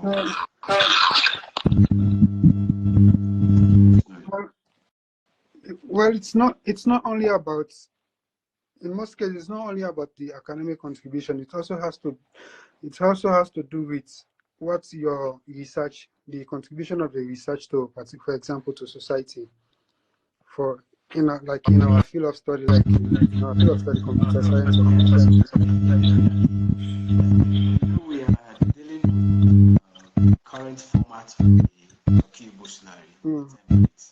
But you can, of course, discuss that in relation to the contribution, the importance of So, like I mentioned earlier, I talk about, like, for example, you want to do a research in breast cancer detection. So you're for academic contribution, you can talk about how machine learning can contribute to breast cancer detection, for example, and how your study will help in the areas of research to help others to improve on the already, for example, for the already developed models in the area of breast cancer detection, and how you think your research that you will be doing will help contribute to the field of machine learning in the area of breast cancer detection. And and also, what do you think your findings of your study, how you think it will contribute to the area of machine learning, not only in breast cancer, but in other areas also. For example, natural language processing, for example. You can talk about, like, for example, I wrote about fraud prediction. I think I shared that with you. What do you think your research will, how your research will contribute to the area of machine learning, for example, generally, not only for in area of breast cancer now, because there are a lot of topics, or there's a lot of areas in artificial intelligence that you can use to solve societal problems. How do you think your tailored research will help contribute to that field that you are studying, and also other fields related to your field of study? So I think that's how you can talk about your academic contribution of research. Professor Farouk, do you want to give us concrete example of an academic contribution? Yeah, when we are talking about please, your mark, okay. When we are talking about academic contribution to the research, it actually includes an actionable message to the research field or the research topic that you are carrying on. So you have to think about a common phenomenon in a new way, because the topic that you are going to study, it is already been studied by another scholars or another academicians. So what are the new things? What are the new phenomena that you are going to put in place that will make your research unique and specific? Because all what other researchers have already talked about, you are not going to repeat the same thing. So that's what we call plagiarism, or um, copy and paste. So you are not going to do anything of that. You don't just choose a topic, then you reread the same things that other researchers and academicians have already been written. So you have to bring a specific phenomenon in your research that will make your research specific, even though it is the same topic, but it should be different phenomena. So how can you do about that? You summarize your main findings. So the data that you're going to collect, whether it is qualitative or quantitative, whether it is a primary data or the secondary data, you have to summarize your main findings. Then you relate them to your theoretical framework and your literature. And then after that, you highlight the originality of your your topic and the significance and the relevance of your study. So that's what we call the contribution to the research, to the academic. That's the meaning of the academic contribution, because number one, you have the data that you collected is unique, so you are going to summarize the findings of that data. Then you relate that particular data to a theoretical and framework literature that you chose during your research, and then you highlight the originality of that, and then you also talk about the significance, how it is important to that particular topic. So anybody who come across your work now, the person will see some of the difference. So in all short, it is about new phenomena. So what the new thing that you have brought to that particular topic of field of study. Yeah, thank you very much, Professor Farouk and Mara Steven. I think you guys have done justice to that topic. Basically, it's about, just like we said, when we are talking about the letter of intent, how is the education you're going to have and scholarship important to your future goal? So anything you are going to do, it has to have a significance. How is that significant to your future goal? And so it's the same thing here. There's research you're going to conduct, this study that you want to do. How is it important to the field, the academic field, and to even the group that you want to study? So I think basically it's just like Farooq said. And then finally, in the research proposal, it's a literature review. This one, they don't want you to write anything. They just want you to give them the references of the work that you cited or that you consulted. For example, when you were writing, just like Farooq said, if you're writing about disability, rights, or disability and inclusive education, what are the relevant work in that field that you read when you were writing, and your proposal? So just give us a list of those references. For example, if you read a work published by Bauza, give us a reference of that work. Bauza 2020, the topic, Farouk 20 something, and top. Just give us in the that's all they want you to do in the system, in the Turkey Burslari application system. But on a normal basis, the literature review, you have to tell us the literature around your topic. So I think I don't want us to go much into that because it's not required for the application. So basically, I just want to summarize what we've done here. We've talked about the letter of intent, how to write it. I think we've discussed this extensively, and also we talked about the 3 questions that you should answer. First, your academic background and your social experience, and how is it related to the question, to your chosen field of study.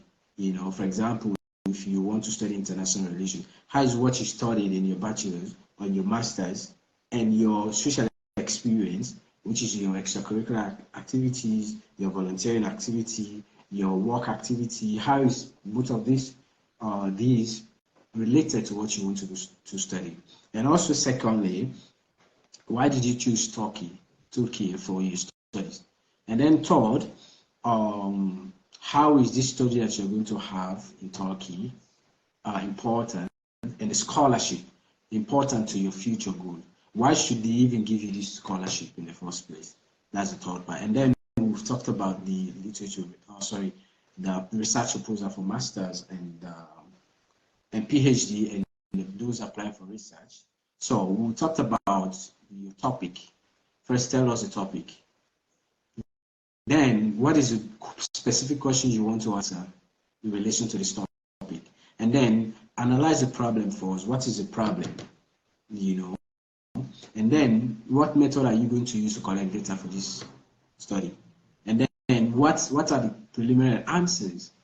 Now that you've not conducted your study, but tell us, what do you think are the answers? The outcome, what will be the outcome of this study? And then the academic contribution, the significance of your study. And finally, the literature review. Here, they just want you to list the sources. Don't discuss any literature. In fact, they don't even have time for that. They're just asking you to write maximum 300 words. So basically, we've done justice to what we promised to do.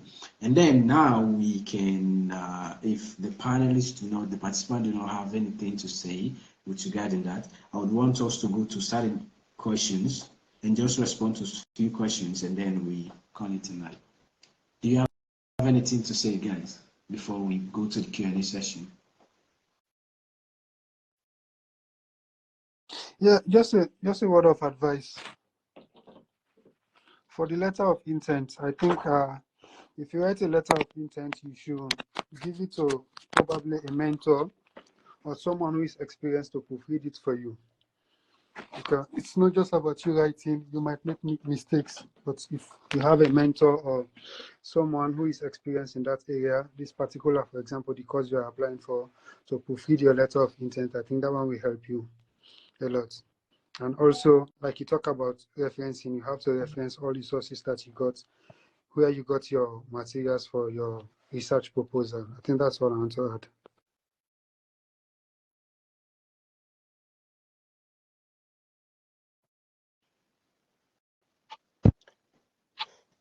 Yeah.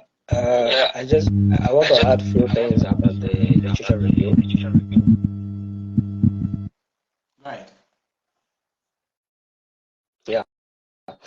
So, regarding the literature review, as Justice already stated, literature review is actually a survey of scholarly sources, such as books, journal articles, and theses or dissertations. So let's say, for example, your research topic is about disabled again. Then you have to read every articles, not every articles, but you have to do a thorough research on that particular topic and see what other academicians and researchers have written about that topic. Then you have to summarize, you have to give a summary of those articles or books or journals. So there are a lot of articles out there, there are a lot of books and dissertations or theses out there that talk about a particular topic that you are going to talk about. So you have to summarize what they have said about that topic. Then you are going to also make your new phenomenon to add to what the scholars have already been said. So like we said, that's the academic contribution. So your academic contribution to what have already been said about that particular topic is what is called your academic contribution. So literature review is a survey of that scholarly sources.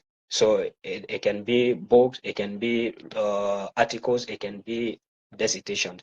Then you have to cite them. You have to give the citation. So let's say, for example, this scholar Justice talk about the disabled in Sierra Leone, and that is what Justice highlighted. Justice stated that the disabled in Sierra Leone are suffering from this, from that. Then you cite Justice. Then you come to Zachariah. Zachariah talk about the disabled in Madikri region in Nigeria, and that is what he said about the disabled. Scholar Stephen talk about the disabled in South Africa, and throughout his research, that is what he discovered about the disabled people in South Africa. Then you are going to relate that now to your own topic because they are interrelated. So after that, you are going to draw your own conclusion and then bring a new phenomenon and discover a new thing that Justice, Stephen, and Zachariah did not discover in their research. Though you are going to discover that your own new thing and add it. Then you have now contributed to that particular field of study or that particular topic of study. Yeah.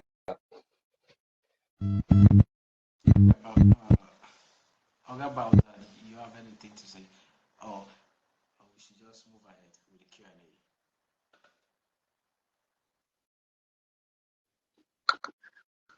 Nothing much, sir. I think we can move to the question and answer section. Maybe when we answer questions, we'll get something.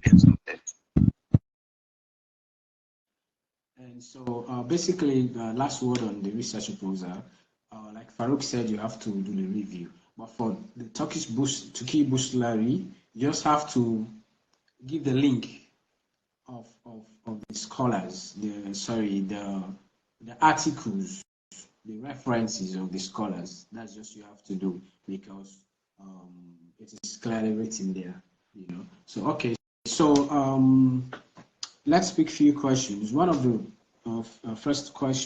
questions that I think it's really important to talk on this. Someone asked whether if you can choose computer engineering in a university and software engineering in another university when you're applying. Like, you have 12 to choose 12 universities. So someone is saying, can you choose computer engineering in one university and software engineering in another university? I think Bowser, you can go first. Can I? Yeah, I think yes. I think you can choose computer engineering in one university and computer science in another university, but you have to bear in mind that the Turkey Burslari for, I don't know for bachelors, but for masters and PhD, they tailor the courses that you can choose based on what you did in your undergraduate. You after you have completed the account form where you create your account and upload all your documents, and you go to the application stage, they will tailor your courses based on what you got in your bachelor's. So for example, if I did information systems in my bachelor's, courses related to information systems or computer engineering, so those are the courses that they will tailor for me. You will not expect to do business administration in bachelor's and you expect to do IT at master's or PhD level. That one I don't think is possible. But I think you can choose computer science, for example, at Gazi University, and choose computer engineering in Hajitepe University, because you have a choice of choosing 12 courses, 12 universities or 12 courses in the application process.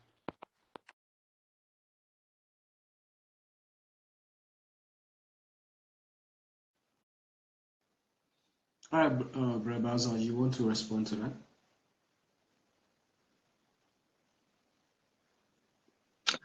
Yes, sir. Yes. Computer engineering and software engineering are very similar courses. So, sorry, sir, Mr. I just the mic. Yes, so because they are similar courses, you can choose computer and then choose software engineering, no problem. Choosing a course like computer and then let's say nursing is not advised because they are not exactly related. So it's like you telling them that I don't know what I want to do. I just want to get the scholarship. So it's a red flag. I would advise not to do that. And in fact, you will not be able to, just like Stephen said, that's why they ask you to, after creating your account, to fill the sections on the left-hand side, your academic, especially the academic field. What you put there, if you put peace and conflict studies or if you put computer engineering, when you're applying for the scholarship program, only fields that are related to computer engineering that will show up, So definitely so that you won't be able so that you won't confuse yourself, So the other question is, someone asking if it's mandatory to take your full research paper to the interview day. Like, is it your research proposal? So I think the person is talking about research proposal. Can I take my research proposal that I've written for the scholarship to the interview? Chief Farouk and Stephen. Yeah, please, you are sounding very low. Can you come again? Yes, somebody is asking, you can take the research proposal. He said full research papers, but I think he's talking about a research proposal he wrote for the scholarship. If he can take it to the interview, like something like that. Oh, if you can take your research proposal to the interview. Yes, of course, you can take your research proposal to the interview, but you are not going to place it in front of you during the interview because they will be asking you a random question. So you might confuse yourself if you try to do that by bringing the paper along with you. So if what you can do, because that's why it is very much important that you should have an idea about what you are reading. The reason many people are failing in the interview because they allow people to do their entire applications. So they don't even have a little idea or knowledge about what have been written about them. So it's very, very important. Do your application yourself. You already know what you have written during your application. Then the interview is going to be much more easier for you. But if you allow someone to sit down and read everything, that person will not have the time to sit with you and teach you, because it will be like a teaching. Someone read something about you and the person have to teach you what he or she has already written about your application.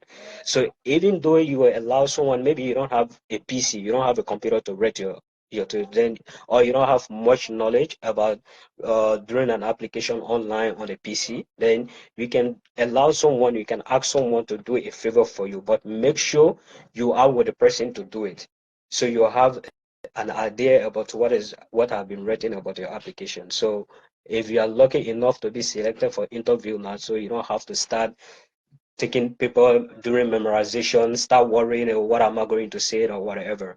So it's very much important. Let's say, for example, if someone in abroad, let's say Bro Zakaria have done an application for someone in Nigeria and he has written a whole of, so Brother Zakaria had to make sure and send a summary of the application to that person. So you will make sure you review it, you go through it thoroughly.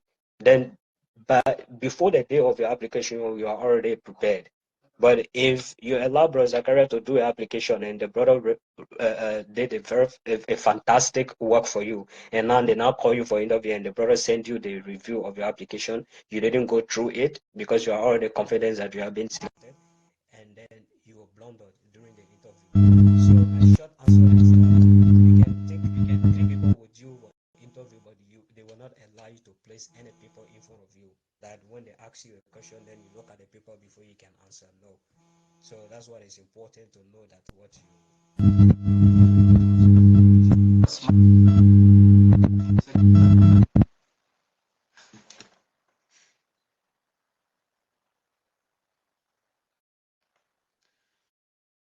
Stephen Daniel, I think we should just go to the next brother.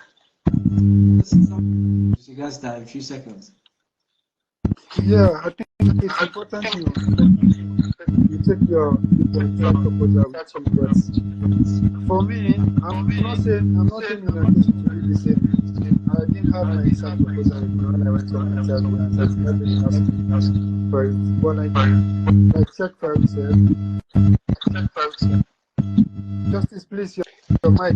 Justice, your mark.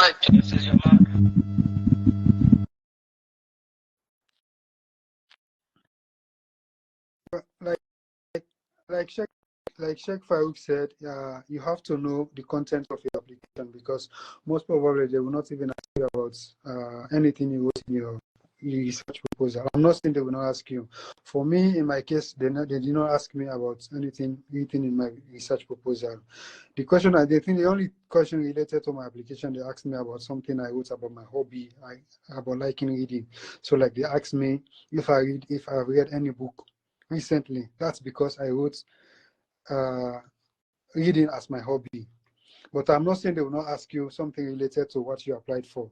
I'm not saying that. So you should have your application with you. For me, when I went for the interview, I didn't have my application with me because I think I had a problem downloading my application from the TBBS system.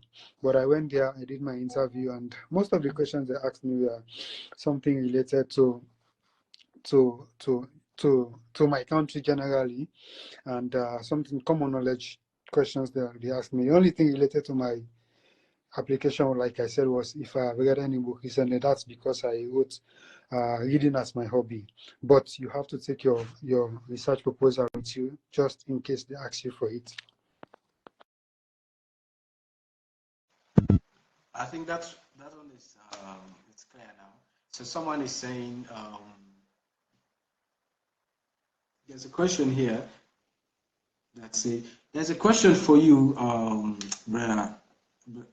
Bowser. Someone said that you said in your previous program that you should have English language proficiency, but he doesn't have it, but he will be able to provide that at the interviews. What do you think?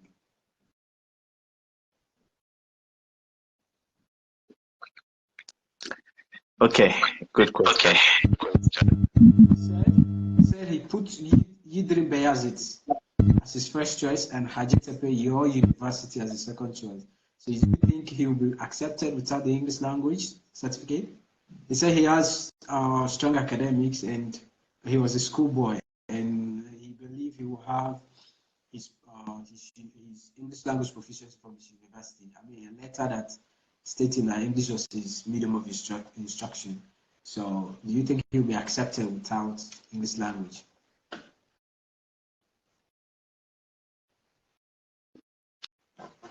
Okay, thank you very much, sir. Okay, let me give a short answer and then maybe a long answer. The summary, the point is that the scholarship itself, Turkey Burslari, they do not require you to submit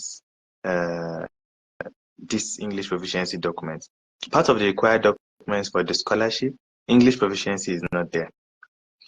Now, if you are choosing a university like Hacettepe or Udine Bayazid that requires an English proficiency result for your department, it means that if you submit that department, if you submit that document, you are increasing your chances of getting into that department that you wanted.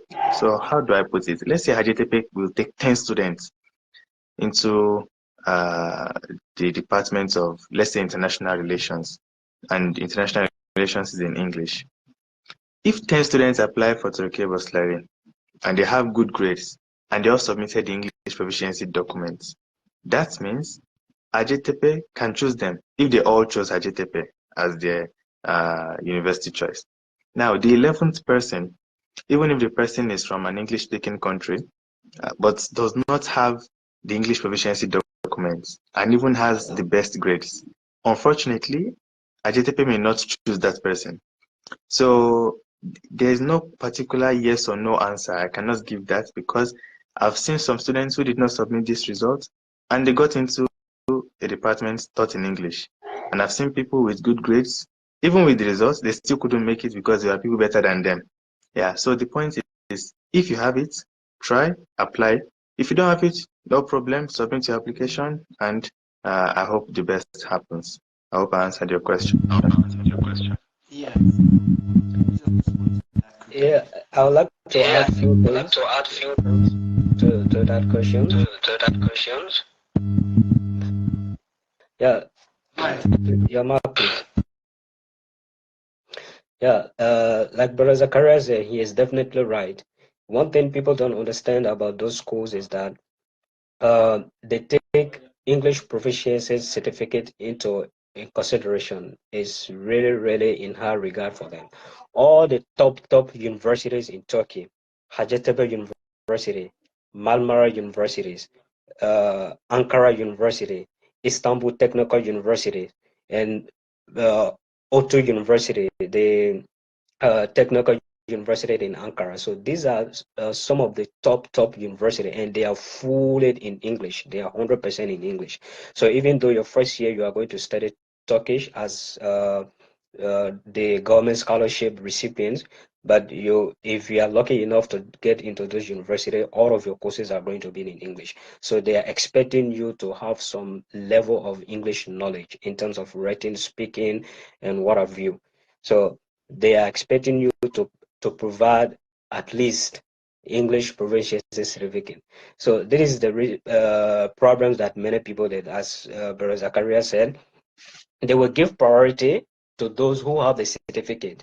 So even if you have a very good grades, let's say you have a very good grades, you have a very good academic background from your previous study, and you are, even though you are coming from an English speaking country, they don't actually take that into consideration. What they take into consideration is those who provide the proof of English proficiency certificate. So if you get that certificate, then you stand a better chance. There might be some other cases, like he said, there might be some other cases which is very difficult. Some people might be lucky enough to be selected, and maybe that selection will be based on different criteria. But the main point is that you have to get English proficiency certificate if you want to get to those university. So let me give you a secret to all the audience, to those who are listening to us. One of the secret is that if your main purpose is to get the scholarship, make sure you select some universities that are a bit lower than those universities that we just mentioned, because for them, their criteria is not as high as those universities. But if you say, no, I just want to get at the top university in Turkey, then my brothers and sisters, you have to be in that position as well. So if you see that those universities that are not highly recognized yet, there are some universities that are not highly recognized as Hacettepe University and Istanbul Technical University, but yet their courses can be in English as well. So you can say that, let's say for example, Ankara Social Bilimler University is not as top as other university, but all of the courses are in English. So these are some of the universities you have to target when you are doing your application. But if you target high level of university, then you have to get a maximum high level of quality application and documentations.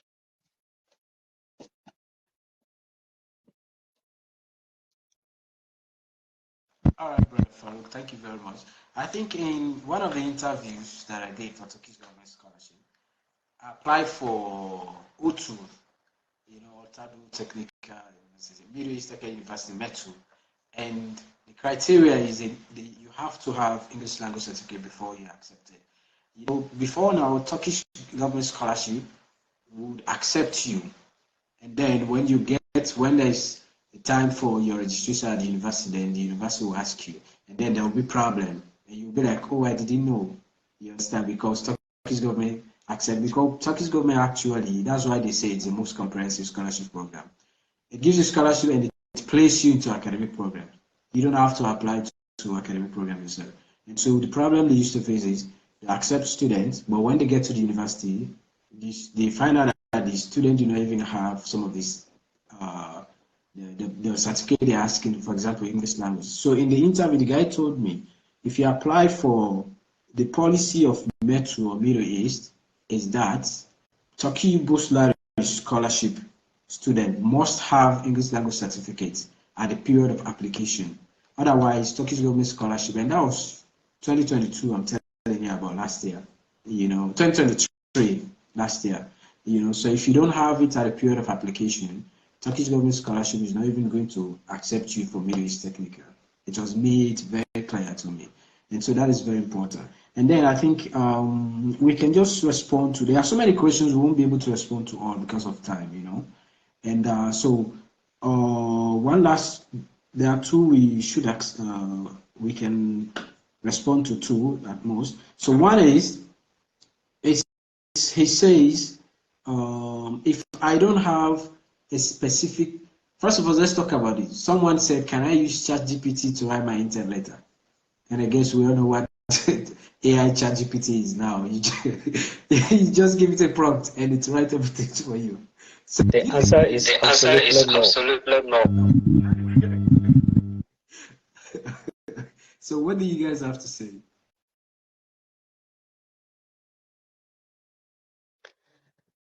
Yeah, I think the answer is no. The reason is that because there are now websites or tools that can detect all generated materials. So if you use ChatGPT to write your research proposal or your letter of intent, and then they put into this website, it's definitely going to detect that everything was generated from all generator tools. So I advise not to use ChatGPT. So what you can do, just make sure you read your own words, and then have a mentor send your letter or your proposal to your mentor or someone that you trust, so the person can review it and then do some edit for you, and then you can go ahead with your application. Because it's very much important, no matter how knowledgeable you are, someone is out there that is more knowledgeable than you or have more experience than you. You can be ahead of someone in terms of academic ranking, but when it comes to some specific aspect, the person has been there before you and the person have knowledge on that aspect.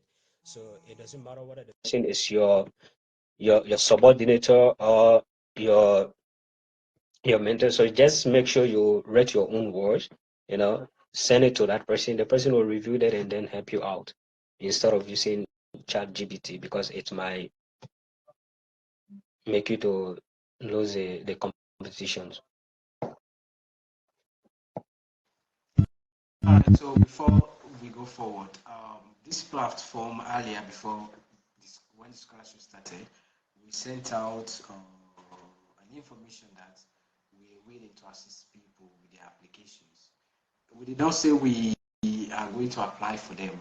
We say we will assist them. For example, if you don't know how to create your account, we'll guide you how to create it, how to upload your document. If you write your research paper, your research proposal and letter of intent, we can review that for you. So that's just a piece of information I wanted to share. So Bowser and Steven, do you have anything to say about the ChatGPT issue? That's your area.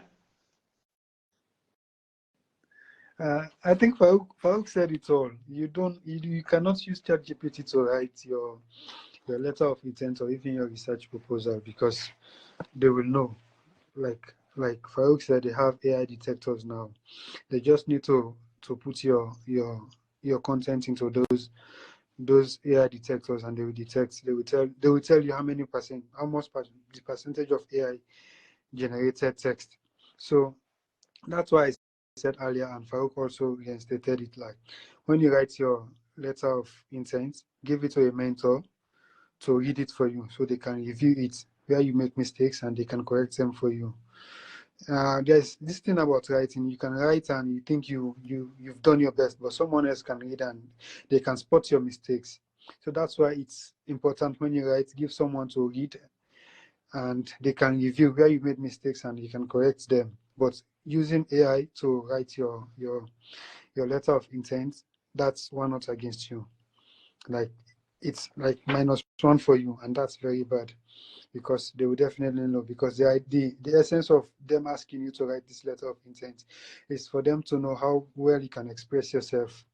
But if you use AI, it means you didn't do it yourself. AI did it for you, and that's very bad. That's what I can add.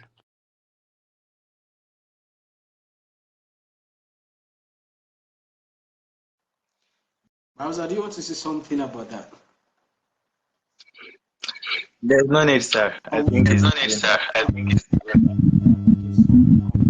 I wanted to take the last question, but somebody is asking also wants to respond to this question.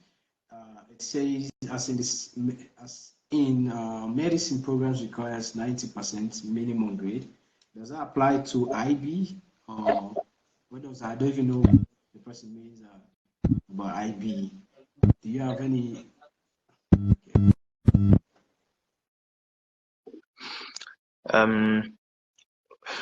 So a lot of people ask this question. You see that 90% they write here, 70%. Honestly, they have not provided any exact way they calculate that 90%, 70%.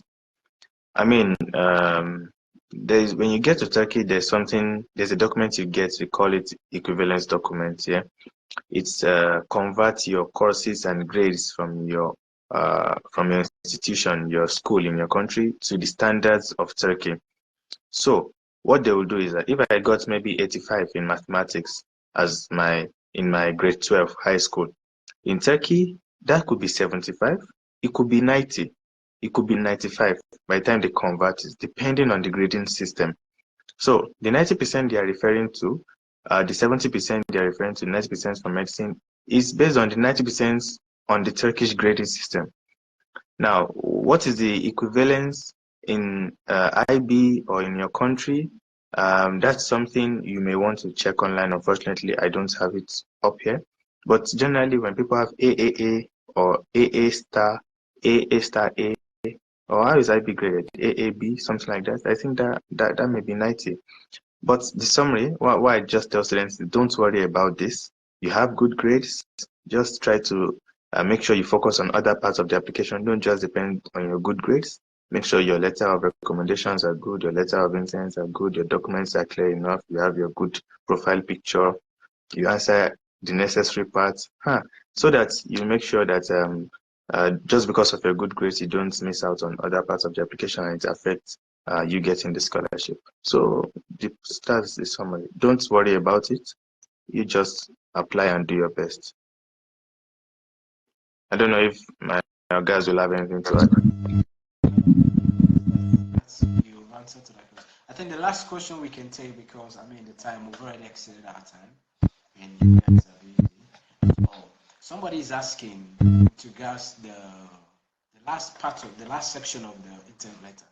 He said, we said that you must have a future plan. Tell them this is the future plan that I want to use this education scholarship to achieve.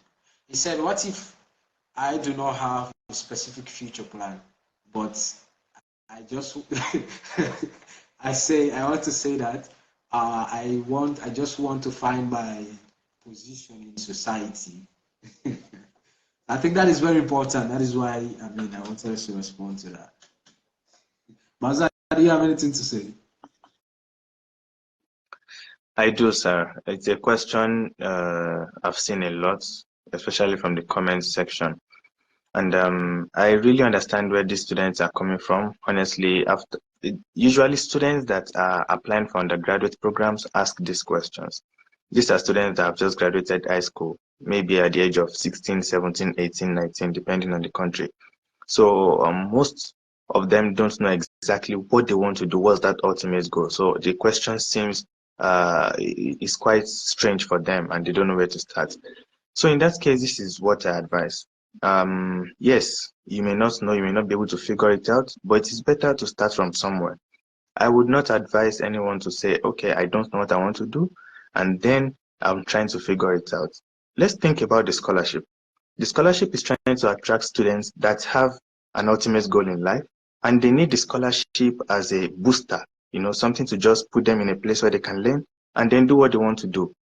Maybe because of the conditions they are coming from or economic conditions, they are not able to achieve that. The scholarship is helping them provide that so that they can achieve their goals. So if they see 10 students who say they don't know what to do, and they see one student who say they want to, who knows what he or she wants to do, they will choose that one student. So the point is that I know you may find it difficult right now to, decide on which area to go, but the best thing you can do for yourself is to actually start asking questions about, okay, take it general.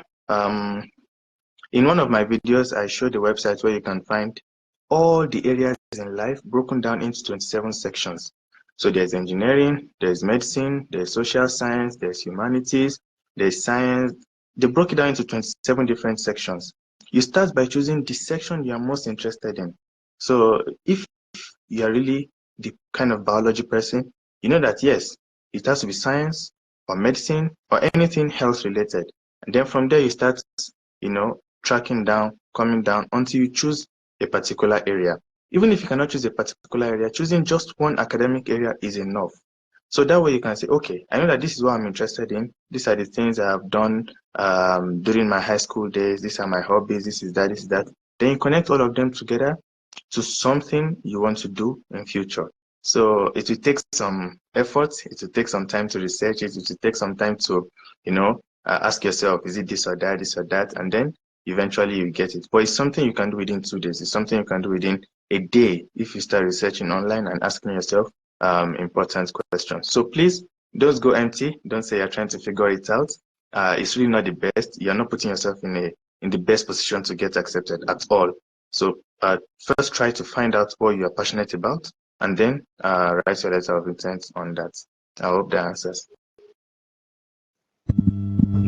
30 seconds maximum. Yes, sir. I think. Yes, sir. I think what I Justice, can you mute? All right, 30 seconds. I think what I can say is, if you are from high school, it means you are a teenager now. You know what is good, you know what is bad, and the fact that you want to apply for the scholarship, it means you want to do something. Probably you want to do medicine, you want to do engineering, you want to do computer science. So you have somewhere to start, and also for you not finding out, like not figuring out what you really want to do. That's where it boils down to mentorship. Look for a mentor, someone who can mentor you. Talk to him or her. I want to be a medical doctor. I want to be a nurse. I want to be an engineer. But I want to do a letter of intent. And in the letter of intent, I have to write my future goals or aspirations. They can mentor you. They can help you. They can help you bring out something that you can present. Probably that might not be concrete, but at that moment, it will help you to complete your application. At the end of the day, during your journey, you might want to change your goals. Once you are still in the field of medicine, it's still the same. You can figure out what you want to do later, but you have to find a mentor and you have somewhere to start. Once you are from high school, probably you know what you want to do now. You can't tell me you are from high school and you don't know what you want to do and you want to apply for scholarship. That one is impossible.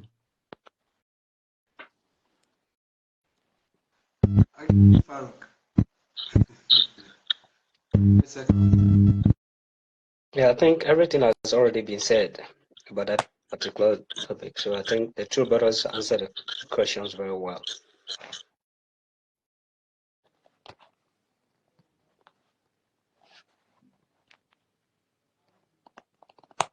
You are muted.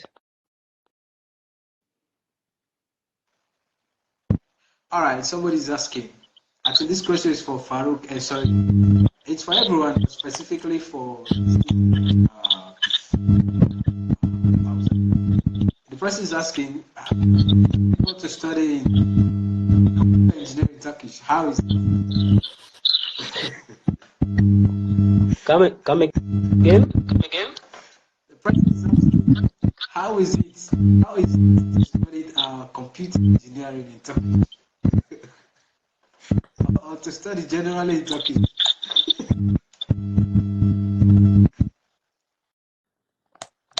Did you get the question?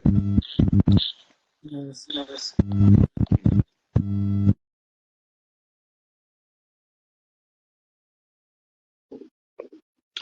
Okay, let me quickly answer.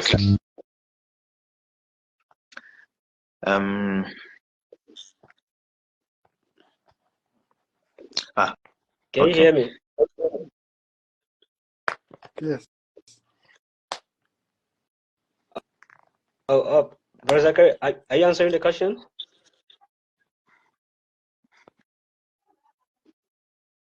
After you, sir.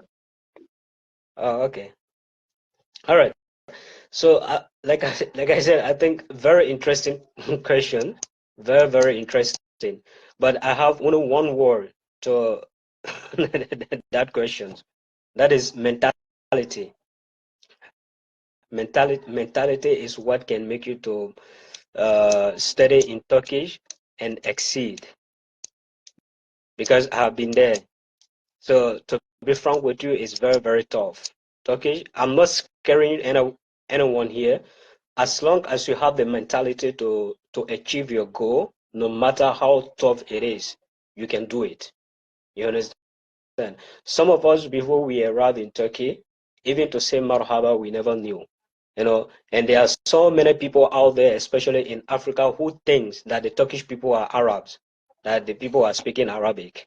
Because me, I had Arabic background, French, Arabic, and English background before I got to Turkey. So some of my friends used to say, "Oh, man, I think your Arabic must be improved by now." I said, "What are you talking about? I'm even forgetting about my Arabic. My Arabic is actually going away. Then you are talking about the improvement here." So, oh, but we thought that Turkish people are Arab. They speak Arabic. I said the Turkish language is completely, totally different from from Arabic. So they are not even close. They are not near. Yes, there are some words that are similar, but the pronunciations are totally different. So they are not the same. So those who think that Turkish people they speak Arabic or it is similar to Arabic, you are getting completely wrong. But words like marhaba, salam, like common greetings, and some of the daily words are the same or similar, but they are totally different languages. So to answer your question, mentality is what can make you to study it in Turkish and be successful. Because when I came, I was even late for Tomel. Instead of 9 months, I wanted the Tomel for 7 months.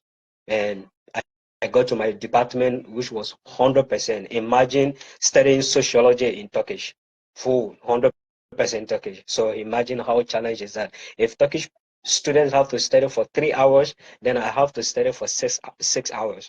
If they study for 5 hours, I have to study for 10 hours because you need that extra hours to understand those terminology to understand the show, because you are just coming from Tamil, you are just coming from the English language. You are not yet well equipped as the Turkish student who have been learning it throughout their life. So you will still be struggling with some terminology, and man you, the Tamil, the Turkish that you will learn in Tamil and what you are going to do in your department, they are totally different things. So sometimes, especially in your first semester, you'll be like, did I really did Tamil? So you might experience something like that. You did Tamil, you have your C1 certificate or your C2 certificate, and you go to sit in class. Professors will be talking, it is entering here and it's coming out here. You don't even know what they are talking about. But by the time, if you study high, by the time you get to the second semester, you will start to get, acquainted with it. And then definitely everything will goes about. Make sure you have a friend who is smart also, so you can be able to be asking some and whatsoever that you don't know, the person will be able to summarize some things for you. It's actually tough. Don't be scared. You can make it if you have the mentality.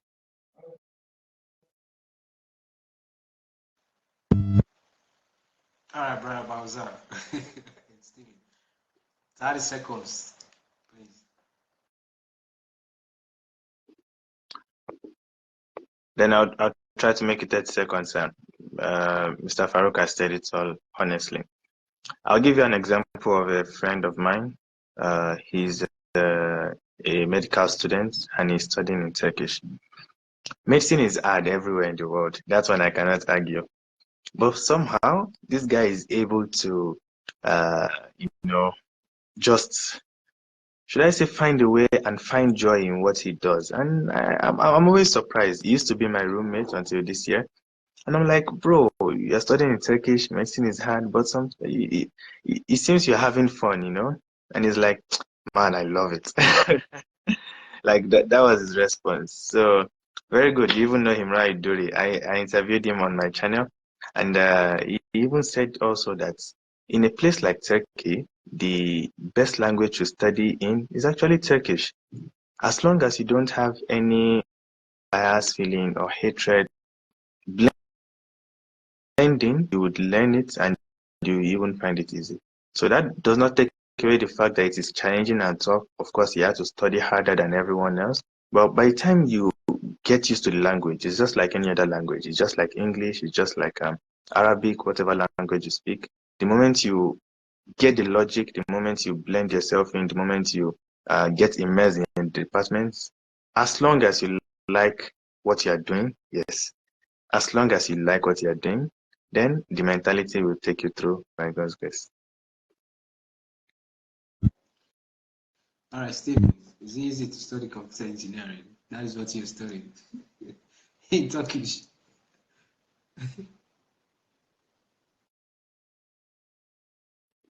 For that one, I can add something too after Mr. Steven, specifically for computer engineering. Yeah, like Farouk, I was just saying,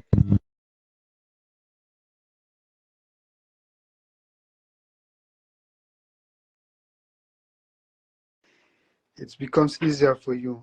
For computer engineering or for computer science or information system or information technology, I don't know for bachelors, but for masters, it's a little flexible because you meet professors who know English. Most of them know English, and some of them will allow you to take exams, for example, in English. But that does not mean you don't have to study Turkish, because if your course is in Turkish, they will make sure that 100% of all their teachings are in Turkish. And if you are not understanding and if you don't know Turkish, honestly, you will struggle a lot in class. I'm saying this from from experience. I'm studying in Turkish and it's very challenging for me, irrespective of the fact that the professors allow me to take my exams in English. Not all of them, some of them. But the fact that they teach in class and you don't get to understand anything, like you just go to class very. If you come, you have to be really interested in the language, because that's the only way you can learn. If you're not interested in it, you can never learn. You can never learn the language. So you have to be interested first, and then you can learn the language. You'll be able to do it's challenging, of course, but you can find it easy along the way. because since once you will be using the words every day, you'll be hearing them and you'll be interacting with people, you'll be able to speak the language, and there comes a time when it becomes easier for you. But for masters and PhD in computer science, computer engineering, for some schools, some departments, the professors are flexible. They can teach you in Turkish, but they will allow you to take your exams in English. And for concepts you don't understand in Turkish, some professors can explain to you in English. But I'm not saying it applies to every university or every professor. I'm talking in my specific case. But you must have interest in the language. That's the first way you can learn the language. All right, Bowser, you want to say something?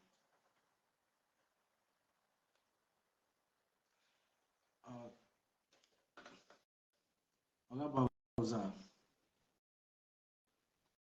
Oh, so sorry. Yeah, you wanted to say you can use the opportunity now to have your final words as we round up. Yeah. I remember. Sorry, the mic.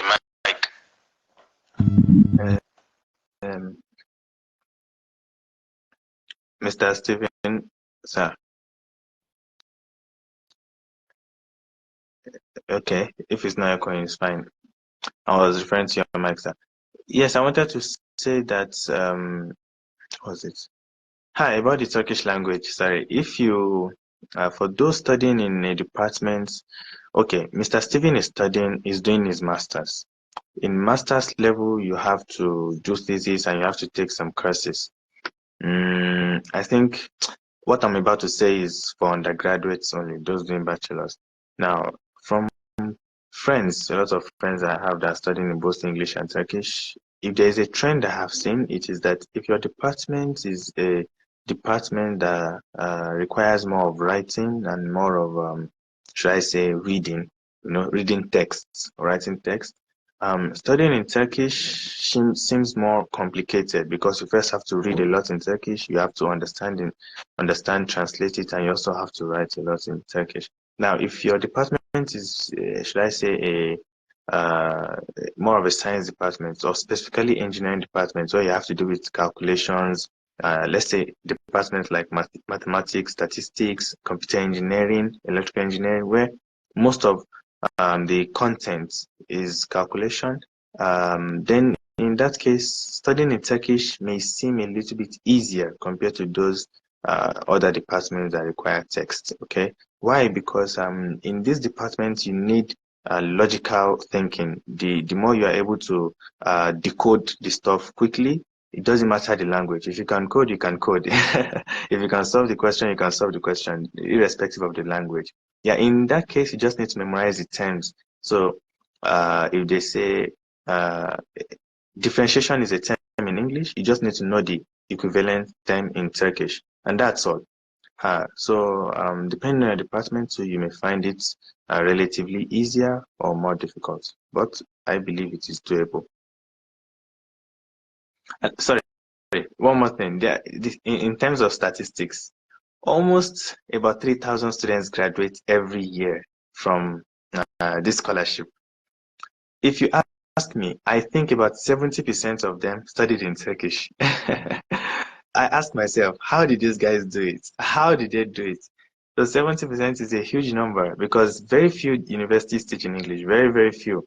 If there are over 110 universities, I think, that the scholarship places students into, maybe not more than 30 would teach in English, fully English, 100% English, not 30% English. So if you think about that number, that means people are doing it somehow. So it's terrible.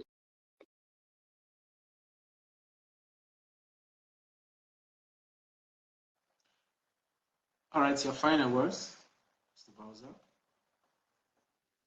Okay, final words. Thank you very much, Sana. I'll round up quickly. Dear guest, if there is anyone who is planning to apply for this scholarship and the person is a master's or PhD student, I think you have more work to do. I think first of all, you need to please analyze your own personal situation. and then decide on whether to apply for the scholarship or not. Yes, this is a good scholarship, it's a good opportunity, but it's important that you check if truly this is what you want or not. I understand there are some people that have families, there are some people that are already working, there are some people that have things they must do back at home. So by the time you analyze the situation and see if applying for the scholarship is for you or not, then you can decide to go ahead or not. For undergraduates, generally, I think you can apply. And after you get the scholarship, you can decide whether to come or not. Now, about increasing your chances of getting accepted, please avoid mistakes. About the scholarship, there are so many things you can do, but there are some things you must not do. There are some mistakes you must avoid, uploading wrong documents, or, not uploading them in the right spaces, or not uploading clear profile pictures, or not uploading clear documents. I really emphasize these things because there are some documents I see that people upload and I'm like, how do you even expect them to read? How do they even know what you got in, your grades from school? Then, if possible, try to please make sure your letter of intent, your research proposal, these things are written with, should I say, love from your heart, not just things you copy from the internet, not just things that maybe your teacher wrote for you or things you think are right. Sincerity is more important than anything. And finally, what's it? I think that's all. Documents, letters, and uploading your documents in a clear format, in the right format, and in the right spaces. And I wish everyone good luck.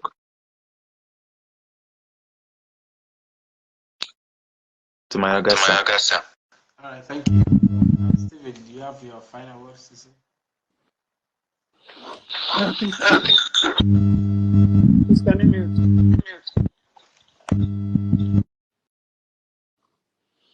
I think I just want to wish each and everyone who wants to apply for the scholarship good luck, and also advise you review your application thoroughly before submitting. Like I said, mentorship is very key when you're applying for scholarship, not only for the Turkish government scholarship. Look for a mentor or someone who can help you with your application. When you are done, they can review it for you. Where you make mistakes, then you can correct them. Preferably look for someone, if you're applying for the Turkish scholarship, look for someone who already got the scholarship, and probably they can share with you how they did theirs to get to the point they are today, so they can help you. Good luck and have a nice day. That's all I can say. All right, Professor. Honorable Professor, sir. Come on, bro. Stop that. All right. Firstly, I want to thank the panelist and our host of the day, Honorable Justice, and I also say thanks to my colleague, Brother Zakaria and Steven, for your input. It was truly interesting and a fruitful discussion, and I learned a lot from both of you. And also thanks to our audience, who took their time to come and listen to us. I really appreciate your time. So I think all what I wanted to say in my parting comments, I think Brother Zakaria and Steven have said all. So I would just like to add a few more things to that. That is your choice of field of study. So you will see it in the applications, they will ask you to choose at least 12 different universities. So when you are choosing your university, it doesn't matter based, like we previously stated, if you want to get to the top universities in Turkey, then the English proficiency is not required, but it's very significant. So you should know that. But when it comes to the field of study, that is very, very important. There are so many people who make this mistake. Choose one. If you decide to do sociology, for example, all the 12 spaces that you need to choose 12 different universities, make sure everything should be sociology. Or you can do at least 2 choices of academic field. You can choose sociology or international relations. You can choose business management or economics. So make sure if you are choosing two different field of study, they should be at least interrelated. But don't choose an engineer courses. Then you turn around, you choose nursing. Then you turn around, you choose medicine. Then you turn around, you choose one other social work course. So the scholarship committee will look at it as a rubbish. They sorry for my language, but they will say you don't know what you want. So make sure you take a decision of one course, of one field of study that you want to do. If it is economic, make sure all the 12 universities should be, you can choose, for example, Hajetebe. When you choose Hajetebe, make sure it should be sociology. When you choose Bolo Aban Basa University, it should be sociology. You choose Istanbul University, it should be sociology. So that's the first thing you have to do. Make sure all of it, if you decided to choose two, make sure all two should be about social sciences. If it is engineering, make sure all two should be engineering courses, but don't just mix them up. So they are going to say that you don't know what you are doing, and it is true. So lastly, make sure you filled all the sections of the application. There are some sections that you will see it's not necessary, it's not important, but if you can make sure and fill all of these things, then it might, make you to stand a better chance of being selected. So I wish all of you a good luck and all the best. And from now to a few months, we will be jubilating and celebrating you guys' acceptance. So good luck and thank you for listening to us as well.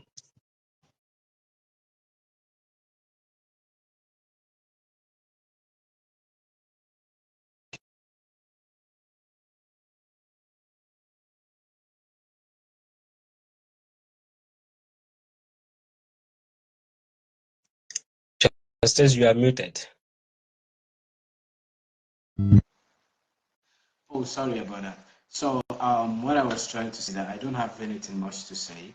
It's just all I have to say is to say thanks to Chief Karamo Farouk and Mayoga Bowser and Stephen Daniel for taking their time, because these are very busy people, for them to agree to come to this platform and share their experience. I mean, we've taken 2 hours of their time. They could have been doing something else with the time. So thank you guys, and I hope the audience also most of your questions were answered, as we were not able to answer some of your questions because I mean the time. So I wish you well and all. So I don't think, like I said, I dropped a WhatsApp group, a link to a WhatsApp group where if you want us to assist you, you could join that group. You can ask questions, you can respond, and we can also help review your letter of intent. So thank you and see you next time.